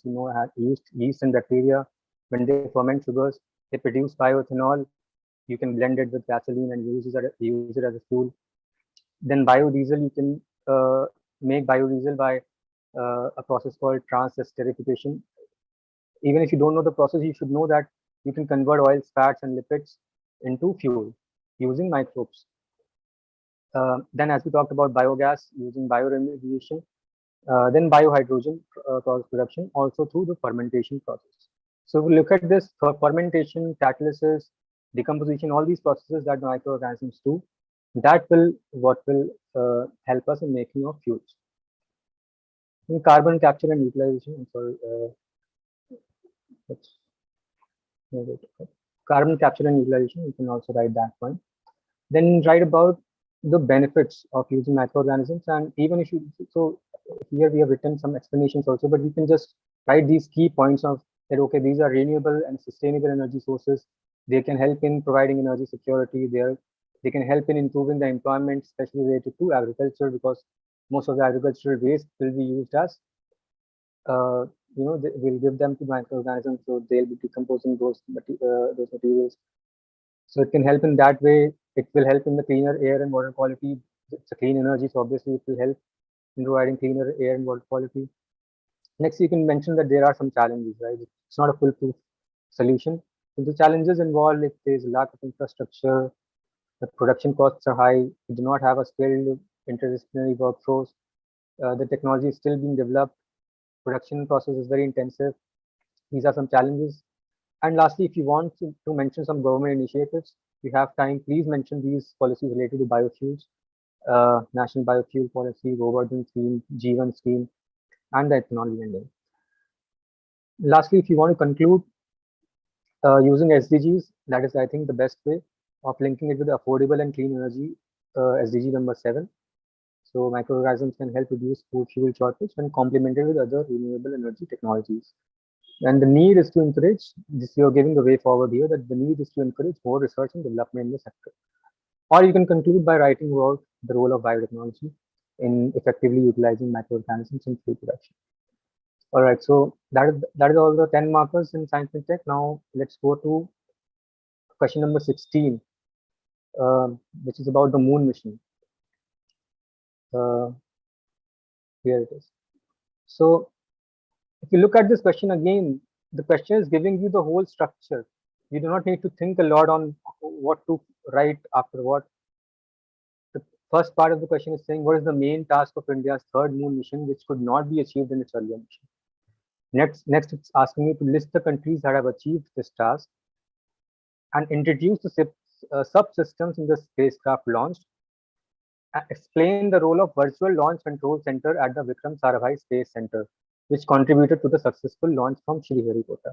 So now here you're being asked in detail about this mission, and it's completely fair. Some of the people might be saying that, okay, why are they asking about the subsystems in the spacecraft or the VLCC, Virtual Launch Control Center? But I think it's completely fair. It was all over the newspapers, all over the news for so many days. So it's completely fair to go into the details of this, right? So yeah, in this question, so the first part is asking about what is the main task that this mission Chandrayaan 3 has achieved, which earlier mission could not achieve. So in the introduction, you can write this in several ways. Chandrayaan 3 mission has demonstrated soft landing on the moon, becoming the first country to soft land in the moon's South Pole region. This is the key point. This was not achieved in the earlier mission. earlier moon mission of Chandrayaan-2, right? The same thing you can write in several other ways as well. That it has been praised all over the world and becoming a success. Then in the main body, now here, in the main body, when you write in the main task achieved in Chandrayaan-3, you have, it's not just a safe and soft landing. That is the first point. But there are other points as well. The second point is about the rover roving on the moon. That is also a task that has been achieved. The third task is the in situ scientific experiments. This was also not achieved in the earlier mission. And the last point here, if you remember this, it's excellent. Here there's a propulsion module that we have used this time, which will be carrying out some spectral measurements of Earth. Now these measurements, they will help in the discovery of exoplanets. This was not there in the earlier mission as well. So you can write this also. Now the next thing that they're asking is to list the countries that have achieved lunar soft landing. So you can write about Soviet Union, USA, and China, and the missions that achieved soft landing. So for Soviet Union, it was Luna 9. For USA, it was Surveyor 1. For China, it was Chang'e 3 and 4. So you can write about this. Many people might write about Apollo 11 also. That's completely okay. But here we're talking about soft landing, so not human missions. So you can write about Surveyor 1 as well. Then about the systems used in the Chandrayaan-3 spacecraft, even so, it might be a bit too much to know all the names of these instruments, but at least you should know. I have shown you in bold what you should know about what these payloads in the Vikram lander and Pragyan rover and the propulsion module will be doing. So the first will, which is called CHAST, you should know the short form. If you don't know the full form, at least the short form you should write in the exam. CHAST will measure the conductivity and temperature. Next, ILSA will be for measuring the seismicity. You know that it detected some small moonquakes also. Next is Longmore probe, which will estimate plasma density. Then there's a retro reflector array from this will be doing lunar laser ranging, which means they'll be measuring the distance between Earth and Moon in some way. Then there's Pragyan rover, which will have a spectrometer and a spectroscope, which will derive the elemental composition. So what are the elements that are present on the surface of the moon? They will be looking at this. And then the propulsion module, as I've already told you, they will aid in exoplanet research and the search for life. Then you have to write about the role of Virtual Launch Control Center. If you read the newspapers, there was an article. And this Launch Control Center was launched during the COVID-19 pandemic for system checkouts. So before the launch is supposed to take place, there are some checkouts of electronics, equipment, actuators, commands.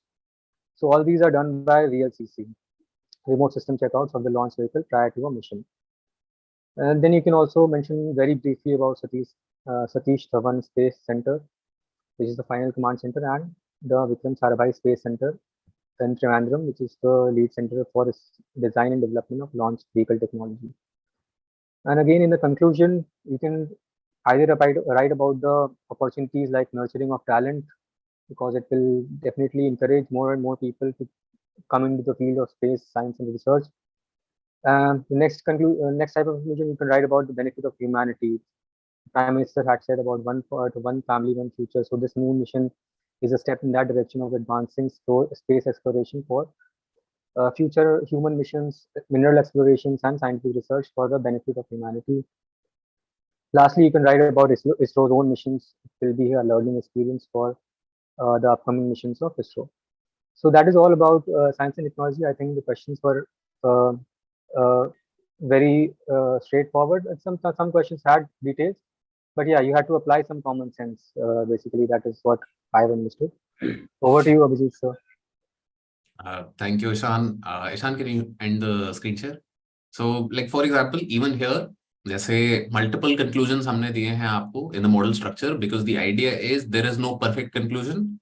आप 4 तरीके से लिखो. Question में demand भी था that how many countries have achieved this milestone for Chandrayaan. So that is also something that you can reference in the conclusion itself.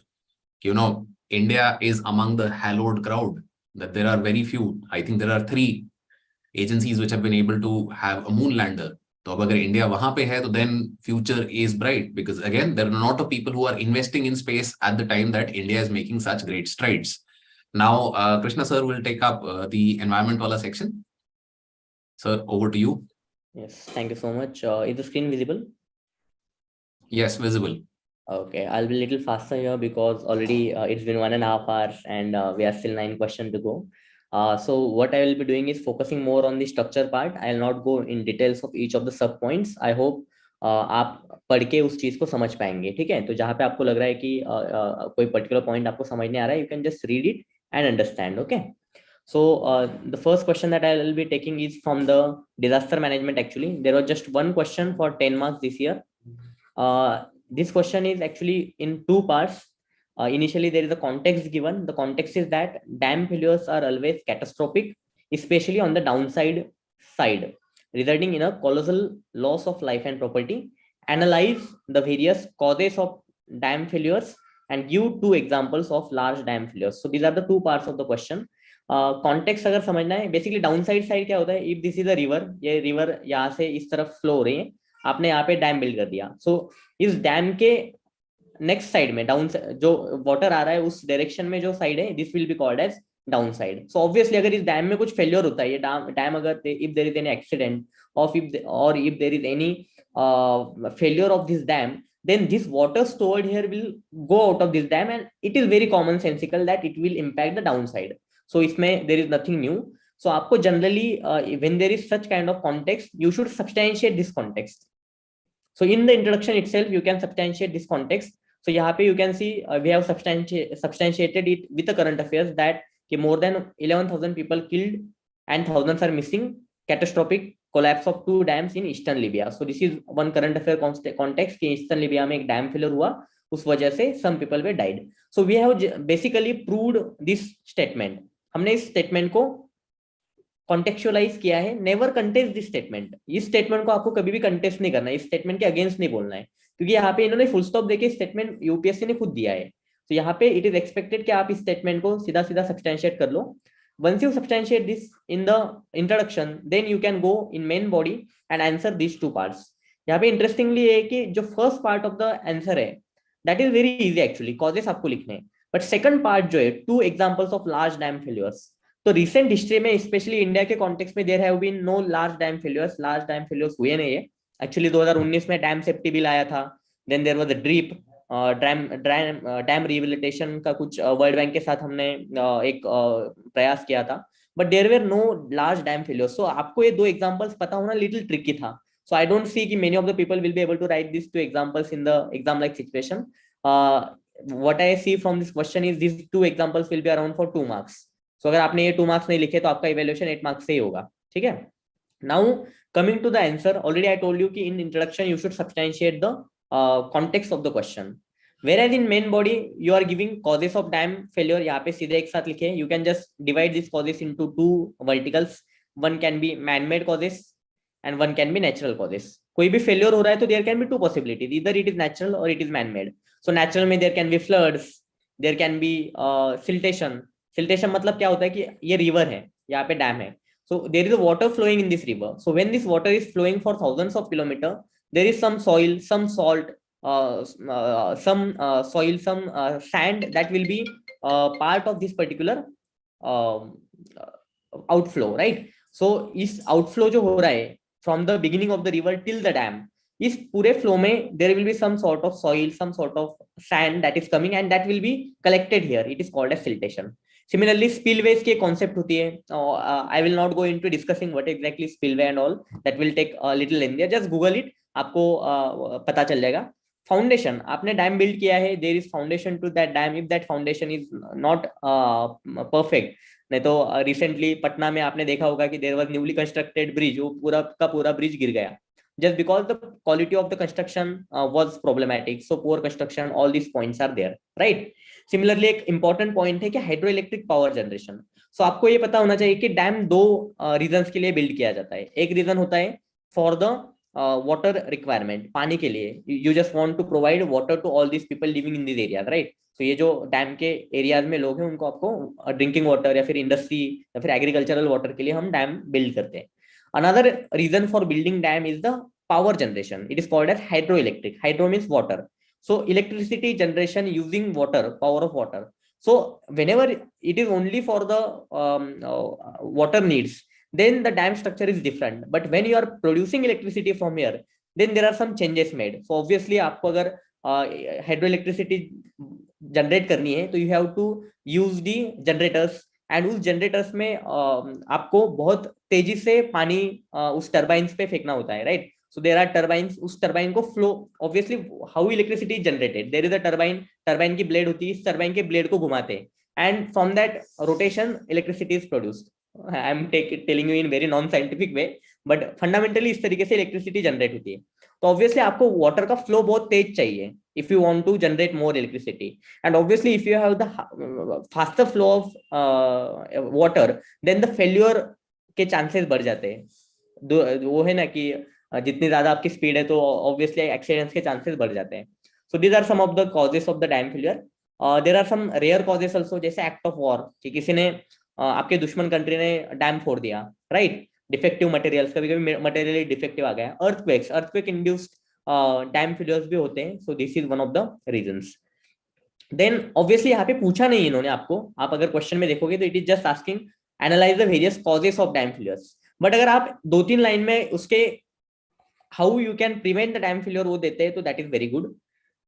Examples of large dam failures यहाँ पे 2 आपके रेफरेंस के लिए दिए हैं, 2 और एक्स्ट्रा देके रखे. ऑब्वियसली ये इंफॉर्मेशन आपको एग्जाम हॉल में रिकॉल होनी ही चाहिए, ये कंपलसरी नहीं है. फ्यूचर में क्या आपको ऐसे इंफॉर्मेशन याद रखनी है? नहीं रखनी है, क्योंकि आप इतने डेटा पॉइंट्स है हर एक चीज के. अगर करंट अफेयर्स में है तो obviously you should remember. Let's say cyclone कोई आया है रिसेंटली, कोई अर्थक्वेक आया है, तो recent events you should remember. But कोई वन ऑफ काइंड अगर कोई इवेंट्स हो चुके हैं तो उसके सारे डेटा आपको याद रखना इतना इंपॉर्टेंट नहीं है. Obviously there are some exceptions, like there are nuclear disasters, so obviously it is very big event. There are industrial disasters like Bhopal gas tragedies, ये आपको पता होनी चाहिए. लेकिन डैम फेलियर जैसी चीजें फ्यूचर में भी आपको प्रिपेयर नहीं करनी है. अगर ये चीज आती है तो छोड़ दो, 2 मार्क्स छोड़ दो, डोंट वरी, ठीक है?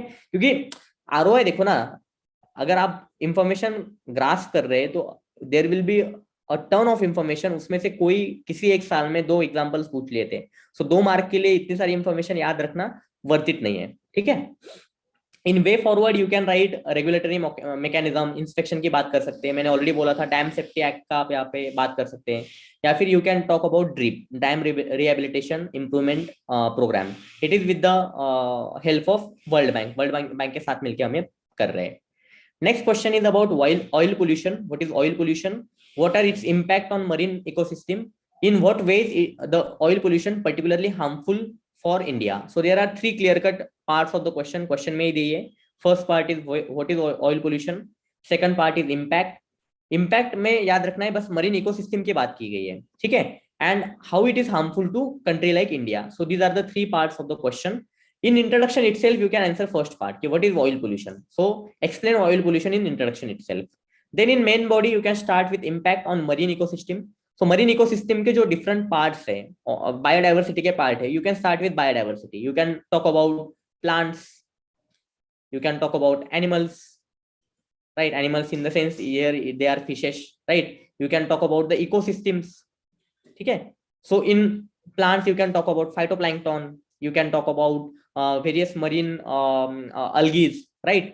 In animals you can talk about fish, you can talk about sea otters and all these things. In ecosystems you can talk about the ecosystem which is coral reefs.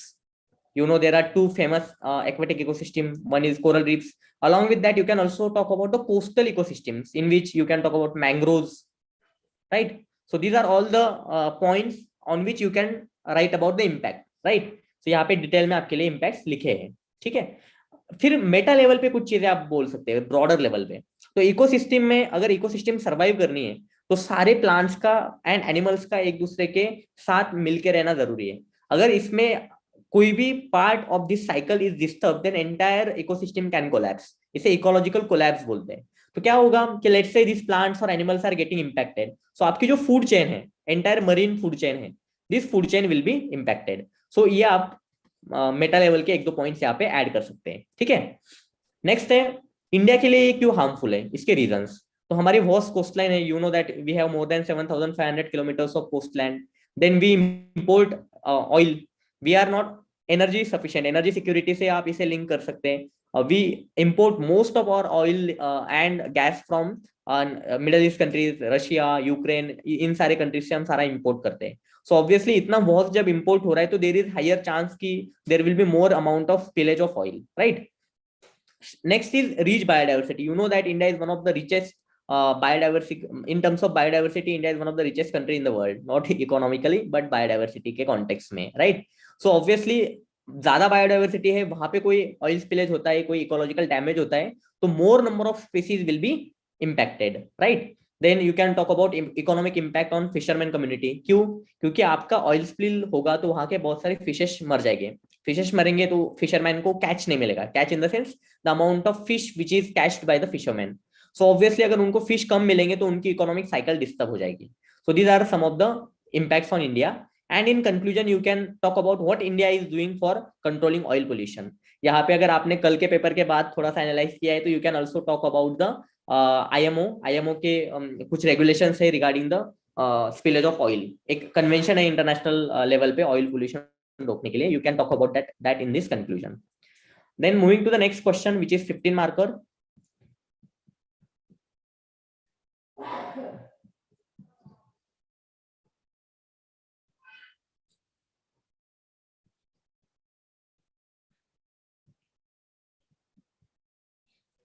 This question is adaptation of electric vehicle is rapidly growing worldwide. This is a question which is combination of science and tech plus environment. So इसमें बोल रहे हैं कि the adaptation of electric vehicles is rapidly growing worldwide. So this is a context question में ये context set कर दिया इन्होंने, ठीक है. Then they are asking you how do electric vehicles contribute to reducing carbon emissions. So this is first part of the question कि carbon emission reduce करने के लिए electric vehicle कैसे contribute कर रही है. Then second is what are the key benefits they offer. So this is second part in comparison to the traditional combustion engines, right. So these are the two parts of the question. I already told you कि आपका जो context है, try to substantiate this context in the introduction itself. So in introduction I will try to write how adaptation of electric vehicle is increasing. So you can write some data. So yeah, here we have given you two different data. You can write any of the data point to start your answer. This is the best introduction. अगर आपको data नहीं पता तो you can just define what is electric vehicle, ठीक है. Now how EVs are helping in reduction of carbon emission. Here you can write about the how it is replacing the oil with the electricity. Electricity can be a renewable electricity. यहाँ पे actually बहुत ज्यादा debate भी है कि you are just shifting the pollution का point of pollution कहाँ पे हो रहा है. जनरली इंडिया में आप देखेंगे तो more than 60% of the electricity produced is from the power plants, right. So power plant क्या यूज कर रहे हैं, they are using coal, right, thermal power plants. So coal आप बर्न कर रहे हैं, कोल बर्न करके इलेक्ट्रिसिटी तैयार कर रहे हैं और उस इलेक्ट्रिसिटी से ईवी चला रहे हैं. So this is kind of contradictory situation. That is why this is one of the main criticism also. But अगर आप दूसरे पॉइंट ऑफ व्यू से देखेंगे कि धीरे धीरे, क्योंकि ये जो 60% पे नंबर आया है, initially India used to use 90% से ज्यादा electricity which is generated from the coal fire plant. So we have reduced it, we are further reducing it at a very great rate. So in 10, 15, 20 years, most of the energy that we are getting in terms of electrical energy, that will be from the renewable energy sources. It might be sunlight, it might be wind energy, it might be coastal energy. So in future, EV will also solve this problem कि आप कोल burn करके ही electricity generate कर रहे हैं, ठीक है. सो ये सारे पॉइंट्स आपको यहाँ पे दिए हुए हैं. बाद में what are the key benefits compare to the combustion engine. So यहाँ पे आपको देखिए बेनिफिट्स में आपको you can write economic benefits, right, क्योंकि यहाँ पे इन्होंने की बेनिफिट्स पूछा है. They are not asking you specifically about the environmental benefits. So environmental benefits तो है ही, उसके अलावा इकोनॉमिक बेनिफिट्स भी बहुत सारे हैं, जैसे कि electric cars are better for environment, right. ये तो एनवायरमेंटल हो गया, लेकिन इसके अलावा इकोनॉमिक भी है, जैसे एनर्जी एफिशिएंट है, it requires less energy, its performance is much better. If you don't know, Tesla की जो कार्स है, those are considered as one of the best cars in terms of performance. Lower maintenance cost. आपकी जो IC engine की गाड़ी है, petrol diesel की गाड़ी है, उनको आपको रेगुलरली सर्विसिंग करानी पड़ती है, वेयर एज ईवीज को सर्विसिंग की उतनी जरूरत नहीं होती है, ठीक है. You can charge them at home. इसका लाइफ स्पैन भी लॉन्गर है. It is contested little, but hopefully in future life span और भी बढ़ेगा. नॉइस पोल्यूशन नहीं है, बहुत इंपॉर्टेंट है, बट ऑब्वियसली इंडिया में कोई इसका रिलेवेंस नहीं, हमारे लोग फिर भी हॉर्न बजाएंगे बट एनी विच वे तो कार का जो नॉइस है दैट इज रिड्यूस। अच्छा, इस नॉइस क्यों होता है? Noise is due to vibrations, right? So vibrations भी कम है इस गाड़ी में, वाइब्रेशंस कम है तो आपका जो ड्राइविंग एक्सपीरियंस है या फिर आपका ट्रैवलिंग एक्सपीरियंस है वो एक्सपीरियंस भी मच बेटर है, it is much more comfortable due to the less amount of vibrations. ठीक है। अच्छा, वाइब्रेशन जब होते हैं ना, एज अ आप अगर मैकेनिकल इंजीनियरिंग के पर्सपेक्टिव से देखेंगे तो जब भी देयर आर वाइब्रेशंस, तो वाइब्रेशन होने के बाद आपका जो वेयर एंड टेयर है, वेयर एंड टेयर ज्यादा जल्दी होता है, and that is why actually longer life span का कॉन्सेप्ट आता है। ठीक है ना। हेल्थ बेनिफिट्स है कि आपकी कार कम अगर गैसेस पोल्यूट कर रही है तो एनवायरमेंट कम पोल्यूट होगा। If environment is not polluted it is good for your health, right? And lastly tax and financial benefits, क्योंकि फाइनेंशियली भी अगर आप कैलकुलेशन करेंगे ईवी वर्सेस आईसी इंजन का, तो यू विल फाइंड दैट कि ईवीज इनिशियल कॉस्ट ज्यादा है, बट जो लॉन्ग टर्म है, लॉन्ग टर्म में EVs are much more efficient. ठीक है। यहाँ पे पूछा नहीं है लेकिन it is a 15 marker question, so अगर आप 2-3 पॉइंट्स में चैलेंजेस भी लिख दे तो दैट विल बी ग्रेट। अगर आप 2-3 पॉइंट्स में चैलेंजेस लिख दे तो दैट इज इवन बेटर। आप 2-3 चैलेंजेस लिख सकते हैं, for example higher initial investment, you can talk about inconvenience of charging station, infrastructure नहीं है। ठीक है। जैसे 2-3 पॉइंट आप चैलेंजेस में लिख के you can conclude. In conclusion you can mention some policy, जैसे फेम इंडिया पॉलिसी है, it is very famous policy. I hope जो भी लोग मेंस लिख रहे हैं उनको सभी को ये पता ही होनी चाहिए। So this is one of the excellent way to conclude this answer. ठीक है। और you can give some data about the future of EV. Your कल के लेक्चर में मैंने ऑलरेडी बोला आपको कि जो भी आपका यूपीएससी का मेंस का पेपर है, यहाँ पे आपका नॉलेज तो टेस्ट हो ही रहा है, उसके साथ साथ आपका माइंडसेट भी टेस्ट हो रहा है कि how good your mindset is. So अगर आप आपके answers future looking, forward looking लिखते हैं, प्रॉब्लम्स भी आइडेंटिफाई किए आपने, उसको सॉल्यूशंस भी दिया, and you have optimistic view point, अगर इस तरीके का पर्सोना आपका रिफ्लेक्ट होता है आपके पेपर में से, तो that is very good for you. It leaves a positive impression on the examiner कि yes this candidate is aware of the problems, he is aware of the potential solution, he is also futuristically optimistic in terms of future. So ये सारे जो points है ये आपको आपके paper के through बताने का ट्राई करना है। ठीक है। I guess there is one more question from environment. So that question is comment on the National Wetland Conservation Program initiated by the Government of India and name few India's wetlands. So again straightforward question, 2 parts में। First is National Wetland Conservation Program and in India में क्या आपको कोई भी few दिए तो you can name 2, 3, 4 any number of points you want in terms of Ramsar sites के name। ठीक है। So सबसे पहले आपको इंट्रोडक्शन में you can give some data about wetlands in India, कि इंडिया में कितने वेटलैंड्स है, या फिर importance of wetland, you can write about importance of wetland. ये भी नहीं पता तो simply define what is wetland. So these are multiple ways by which you can start your answer. ठीक है। नाउ मूविंग अहेड, यहाँ पे आप देखेंगे कि अगर आपको नेशनल वेटलैंड कंजर्वेशन प्रोग्राम नहीं पता है तो यहाँ पे एक अच्छी बात है कि इन्होंने जस्ट कहा है कि कमेंट करो। ठीक है ना, comment on national wetland conservation programme. So we have very generic points which you can generate from the common sense कि what is this, what common sense से पता चलेगा। National wetland conservation programme, a programme of government of India for the conservation of wetlands. National है तो national है मतलब there is involvement of central government somewhere, right? Central government का involvement है, मतलब जनरली एनवायरमेंट की चीजें कौन करता है सेंट्रल गवर्नमेंट में? Ministry of environment and forest climate change, right? So these are the common sense which you can use for what, who conducts it, what are the objectives. Objectives भी आप थोड़े से कॉमन सेंस से use कर सकते हैं। ठीक है। And lastly issues, obviously this is not in the program में नहीं है, लेकिन आपको इश्यूज भी मेंशन करने हैं। सो आप इश्यूज लिख सकते हैं, 2-3 इश्यूज लिखते हैं तो इश्यू के सॉल्यूशन भी लिख सकते हैं। So even if you don't know the national program, ये जो पर्टिकुलर प्रोग्राम है आपको नहीं पता है, फिर भी आप कॉमन सेंस से थोड़ा सा लॉजिक लगा के इस क्वेश्चन को सॉल्व कर सकते थे।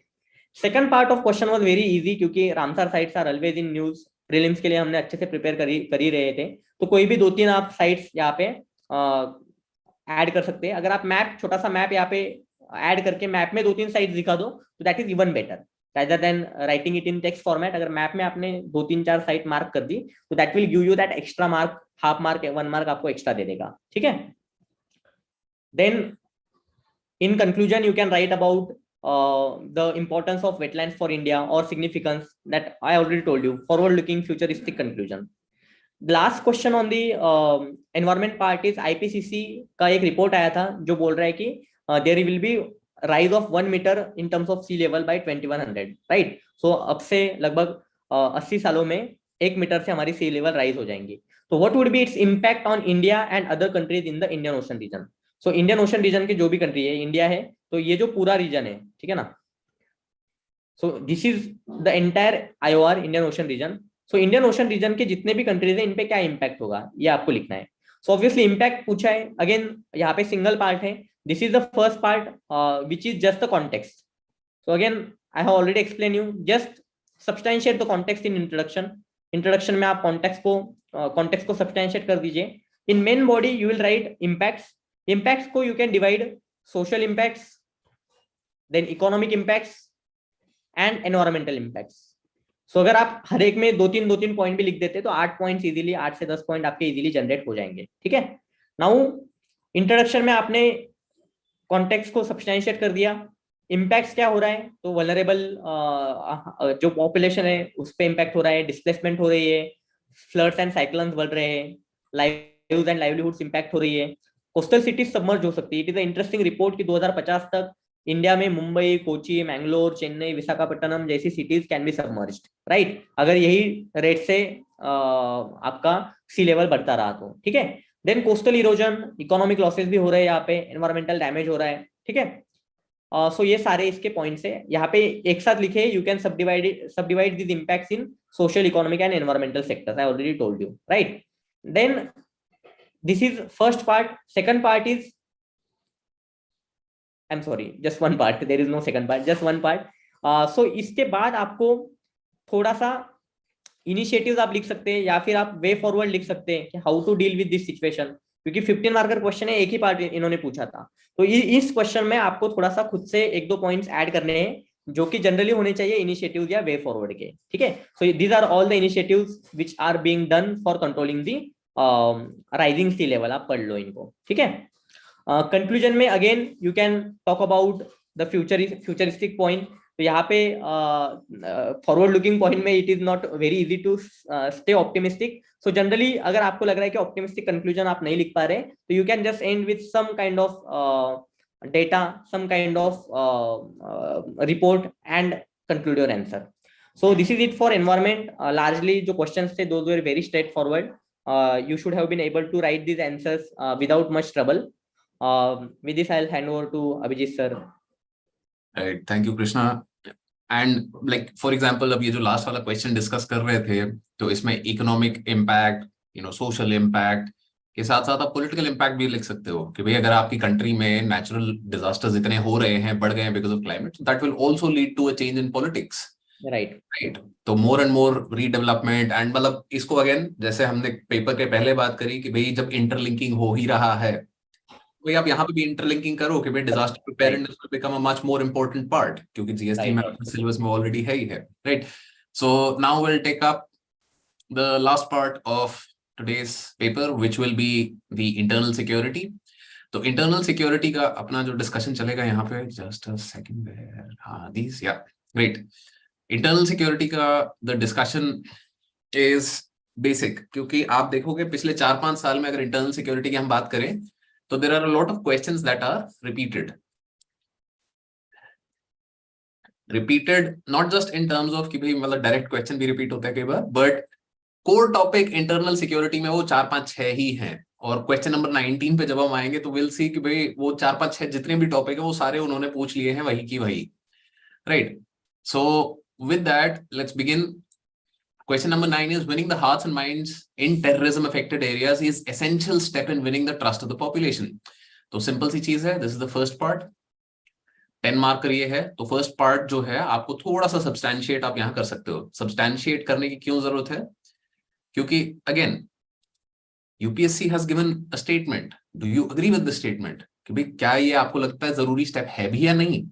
तो that is where the slight substantiation comes in कि भाई this is true to this extent or this is not true to this extent. आप उस तरीके से यहाँ बात कर सकते हो, but generally what you'll find is the statement is mostly true, but substantiation में आपका ये आ जाता है कि भाई आपने 2-3-4 यहाँ पे एग्जाम्पल दे दिए, या आपने बता दिया कि भाई कि इस तरीके से इसको इंप्लीमेंट किया जा रहा है. Now measures adopted by the government in this respect as part of the conflict resolution in Jammu and Kashmir.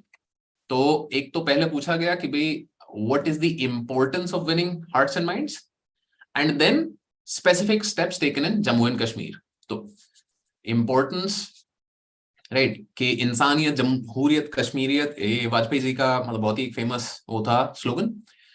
तो ये नेचुरली क्या बोल रहा है, indicates that yes, having people together, having people aligned towards the same goal and winning the hearts and minds is essential, which is also something long term जो आप यहाँ बात करोगे. या तो आप इस तरीके से शुरू कर सकते हो, या हार्ट एंड माइंड क्यों करना है आपको, आप उसके बारे में थोड़ा बेसिक इंफॉर्मेशन बात कर सकते हो. Why? Because the terrorist are generally supported by the local population. क्योंकि लास्ट ईयर अगर आप याद रखो तो ओवरग्राउंड वर्कर्स पे क्वेश्चन आया था, आई थिंक लास्ट ईयर और लास्ट ईयर OGW पे क्वेश्चन आया था. What was that? कि भाई if you are not winning the hearts and minds of people, you are just simply converting more people to overground workers. That was the implication. तो that comes in over here. And measures यहाँ पे अब क्योंकि बहुत सारे लिए गए हैं पिछले 2-3-4 साल में, ever since 2019 article 370 was revoked. तो देन प्रोजेक्ट सद्भावना, development packages by the Prime Minister, Himayat, Umeed, infrastructure development in terms of AIMS, IIT, the bridges, a lot of new road development. So all of these things are essential, right? Khelo India Center, ये सारी चीजों के बारे में आप बात कर सकते हो, but at the same time इसमें काउंटर पर्सपेक्टिव आप क्वेश्चन में आप दे सकते हो अगर आपके पास ज्यादा पॉइंट्स नहीं है. कंक्लूजन से पहले what you can do for a counter perspective simply is कि जो भी आपका विनिंग हार्ट्स एंड माइंड्स वाली स्ट्रेटजी रहेगी ना, तो winning hearts and mind is not done in one day. It is a long term strategy, right? और long term strategy से पहले ऐसा तो नहीं है कि भाई मतलब मैं विनिंग हार्ट एंड माइंड पे फोकस कर रहा हूँ 10 साल आगे और आज मैं कुछ नहीं कर रहा हूँ.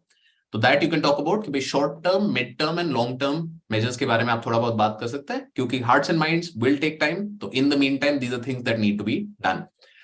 And finally because Vasudhaiv Kutumbakam G20 बहुत ही ज्यादा conversation में था, so this becomes a very good conclusion for this particular answer.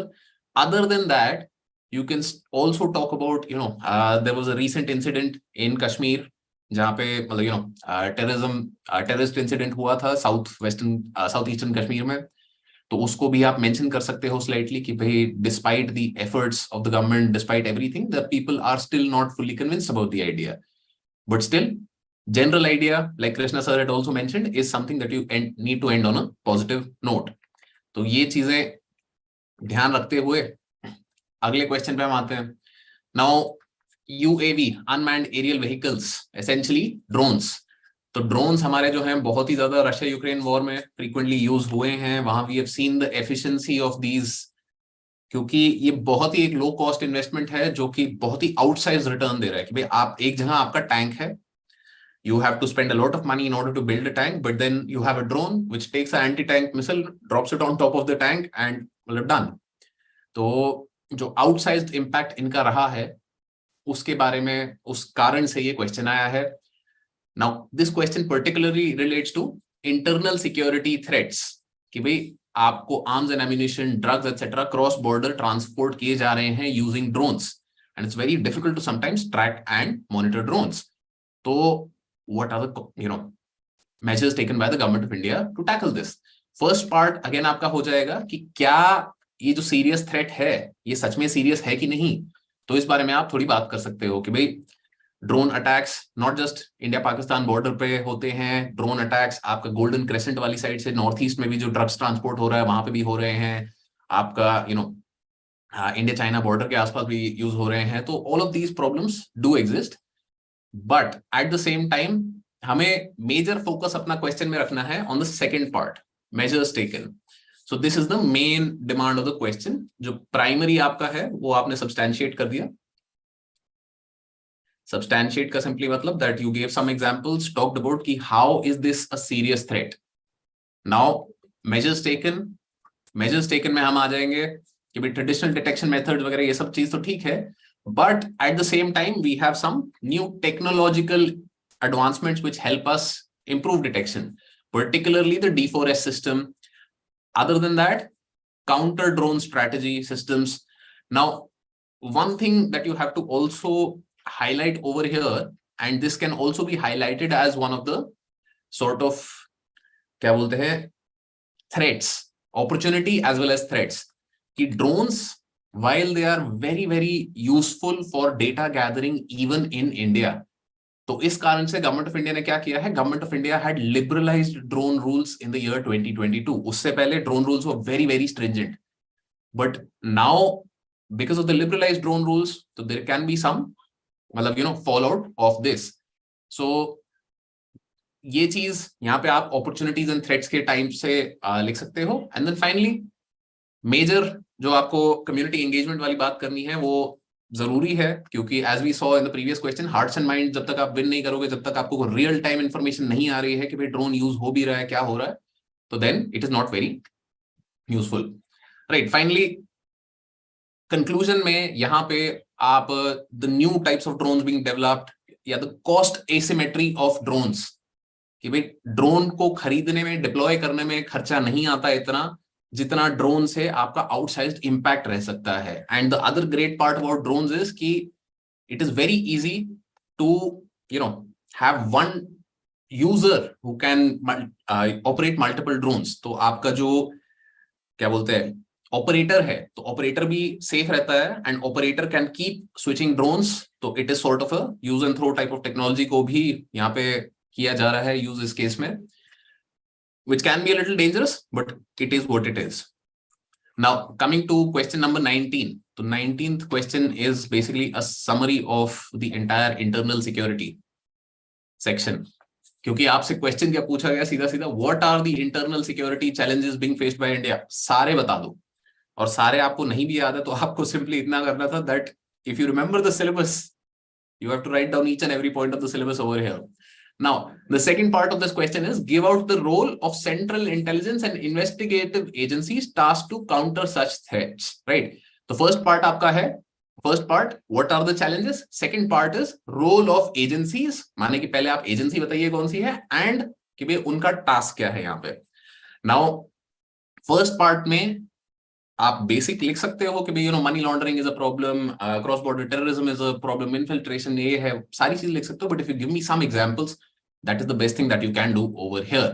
Right, तो internal security. Now another thing that I would like to point out and highlight, which a lot of people have a doubt about in these sorts of questions, is कि क्या अगर मैंने introduction में लिख दिया कि internal security challenges like terrorism, insurgency, जो कि यहाँ पे हमने यूज किया है, right, communalism, cyber threats etcetera, तो मैंने क्योंकि इंट्रोडक्शन में डाल दिया, तो शुड आई ऑल्सो मतलब should I refrain from repeating that point in the explanation?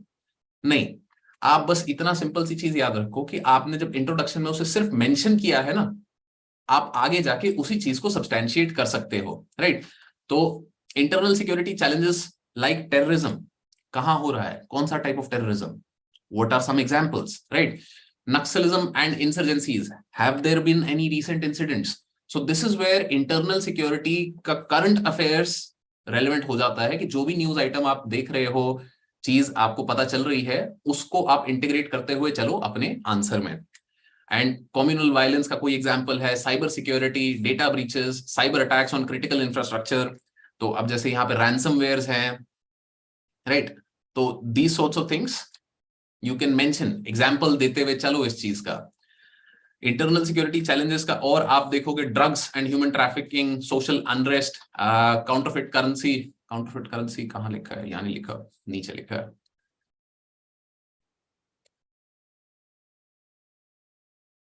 Counterfeit currency माने कि नकली नोट.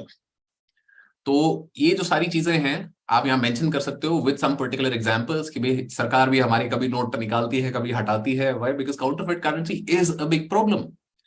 तो काउंटरफिट करेंसी क्यों प्रॉब्लम है? क्योंकि आगे चल के आप देखोगे कि भाई that is also something that is used as the basis for terror funding, कि भाई पहले तो नकली नोट छपते हैं तो इकोनॉमी को वहां नुकसान है, एंड वो नकली नोट अब फाइनेंस कर रहे हैं टेररिस्ट एक्टिविटीज को, तो डबल डिसएडवांटेज. देन आपके पास ढेर सारी ऑर्गेनाइजेशंस हैं यहाँ पे, you have CBI, you have NIA, you have raw, national intelligence grid, national counter terrorism centre, crime records bureau, narcotics control bureau, intelligence bureau, DRI. So all of this these are multiple organizations that the government of India has, which are aimed at one part or the other in क्या बोलते हैं countering internal security challenges. तो सबसे पहले सबसे important जो आप यहाँ पे लिख रहे हो, आपके NIA, आपका national intelligence grid, these should come up, right. क्योंकि ये जो है आपके सेंट्रलाइज्ड चीजें हैं. इंटेलिजेंस ग्रिड जो है वो हर एजेंसी इस्तेमाल करेगी in order to centralise the data of the offenders so that they can be quickly apprehended again. At the same time रॉ भी इधर मेंशन्ड है. क्यों? क्योंकि जब आपका cross border terrorism internal security threat है, तो रॉ being the agency which is responsible for external intelligence will also be useful in maintaining internal security, law and order problems, right. तो ये डिटेल आप यहाँ पे देख सकते हो कि भाई कौन सी एजेंसी का क्या एग्जैक्ट रोल है, NIA और CBI का मैंडेट में क्या डिफरेंस है. क्योंकि जब आप इंटरनल सिक्योरिटी पढ़ते हो तो ये भी थोड़ा आपके लिए रेलेवेंट रहता है, right. Now coming to the conclusion of this में आप ज्यादा फोकस करो टुवर्ड्स भाई फ्यूचर ऑफ प्रॉब्लम क्या आ रहा है, कि it is not just internal security threats आज की डेट में क्या है पर्टिकुलरली इंडिया में. आप देखो कि भी 10 साल बाद cyber security threats are going to become the preeminent most relevant threats. Why? आज की डेट में भी आपने सुना होगा कि कितने लोगों से मतलब OTP स्कैम होता है, OTP लेके बैंक अकाउंट खाली कर दिया. So all of these kinds of problems will come up more and more as more of India goes online. So then we have to have digital infrastructure in place in order to protect the people against such kind of upcoming threats, right? At the same time, digital literacy India में low है. Digital literacy low होने के साथ साथ भाई computers ever present होते जा रहे हैं. तो इससे क्या दिखेगा हमें कि भाई हमें इस चीज के बारे में भी एफर्ट डालना है. लिटरेसी, डिजिटल लिटरेसी बढ़ानी है कि भाई पासवर्ड सेफ्टी कैसी होती है. बहुत बेसिक चीजें हैं बट इनके बारे में भी हमें प्रोएक्टिवली आगे काम करना है, right. Then just like the previous question का एक्सटेंशन यहाँ पे आगे कि what are the major sources of terror funding in India. तो टेरर फंडिंग का ऑपोजिट वाला सेक्शन आप देखोगे इन द सेंस कि money laundering and counterfeit currency and all of these do form the basis of terror funding in India. तो first part आपका है give out major sources, very straightforward. 3-4 part आप लिख दो कि भाई इन चीजों से terror funding हो रही है. In the light of this, right, discuss the aim and objectives of No Money for Terror conference held recently in New Delhi. Now, बहुत बार क्या होता है that people get confused कि I do not know about this conference. मेरे को नहीं पता No Money for Terror. अब कैसे लिखा जाए इसके बारे में. आप फर्स्ट पार्ट से यहां पे थोड़ा आप फर्स्ट पार्ट से यहां पे थोड़ा एग्जाम्पल ले सकते हो. फर्स्ट पार्ट से क्या एग्जाम्पल आप ले सकते हो कि आपने सोर्सेज ऑफ टेरर फंडिंग दे दिया, तो अब कोई भी कॉन्फ्रेंस होगी जो नो मनी फॉर टेरर के बारे में बात कर रही है, इररिस्पेक्टिव ऑफ एग्जैक्टली क्या बात हुई है, they will take into account, क्योंकि जो सोर्स है उसी को तो आपको कर्व करना है ना. तो अगर आपको एग्जैक्टली नहीं पता no money for terror conference में क्या बात हुई थी, वहां का क्या एम एंड ऑब्जेक्टिव निकला था, अगर पता है तो well and good, nothing quite like it. But अगर नहीं पता तो I can make generalisations from the first part of the answer, right. तो यहाँ पे टेरर फंडिंग का एक ब्रीफ इंट्रोडक्शन आप दे सकते हो कि भाई सारी चीजें आपने लिख दी, organised crime, extortion, kidnapping, illegal trade, foreign contribution, etcetera etcetera etcetera. उनको आप आगे एक्सपैंड कर सकते हो कि भाई ऑर्गेनाइज्ड क्राइम से कैसे, कि भाई हफ्ता वाला जो होता है, जो मतलब protection money, racketeering, all of these activities. Why? Because these are illegal activities any which way, and the terror groups, they are not very concerned about breaking the law any which way. So drug trafficking again becomes a major source of funding for terrorists, smuggling, counterfeit currency, hawala systems again, कि भाई आपको यहां से वहां पैसा move करना है, हम 1% ट्रांजैक्शन 2% ट्रांजैक्शन चार्ज लेंगे, तो that becomes a great source of income for terror groups. A lot sympathizer of militant ideologies abroad. तो ये भी recently has become an increasing trend where people living abroad send money for such organizations. And the rise of cryptocurrencies which are anonymized also help with this sort of a flow. Now एक तरफ जब cryptocurrency पे हमारा question आता है तो we do talk about things like कि cryptocurrencies का pros and cons क्या हैं? There are some pros, but one of the major cons always is that the anonymous nature of cryptocurrencies ensures कि भाई terror funding becomes non traceable. तो एक इस चीज को भी यहाँ हम लिख सकते हैं, राइट? तो अब सेकंड पार्ट हमारा आता है no money for terror conference. No money for terror conference मुझे अगर नहीं पता तो हालांकि बेसिक जो ये है कि भाई सेफ हेवन ऑफ टेररिस्ट को डिमोलिश करना है, बेटर कोऑपरेशन. व्हाई? बिकॉज अगर क्रॉस बॉर्डर टेररिज्म है तो it can not be controlled by just one nation, right? Threats emerging from the regime change in Afghanistan. तो regime change in Afghanistan becomes relevant here. Why? Because of the recent Taliban government.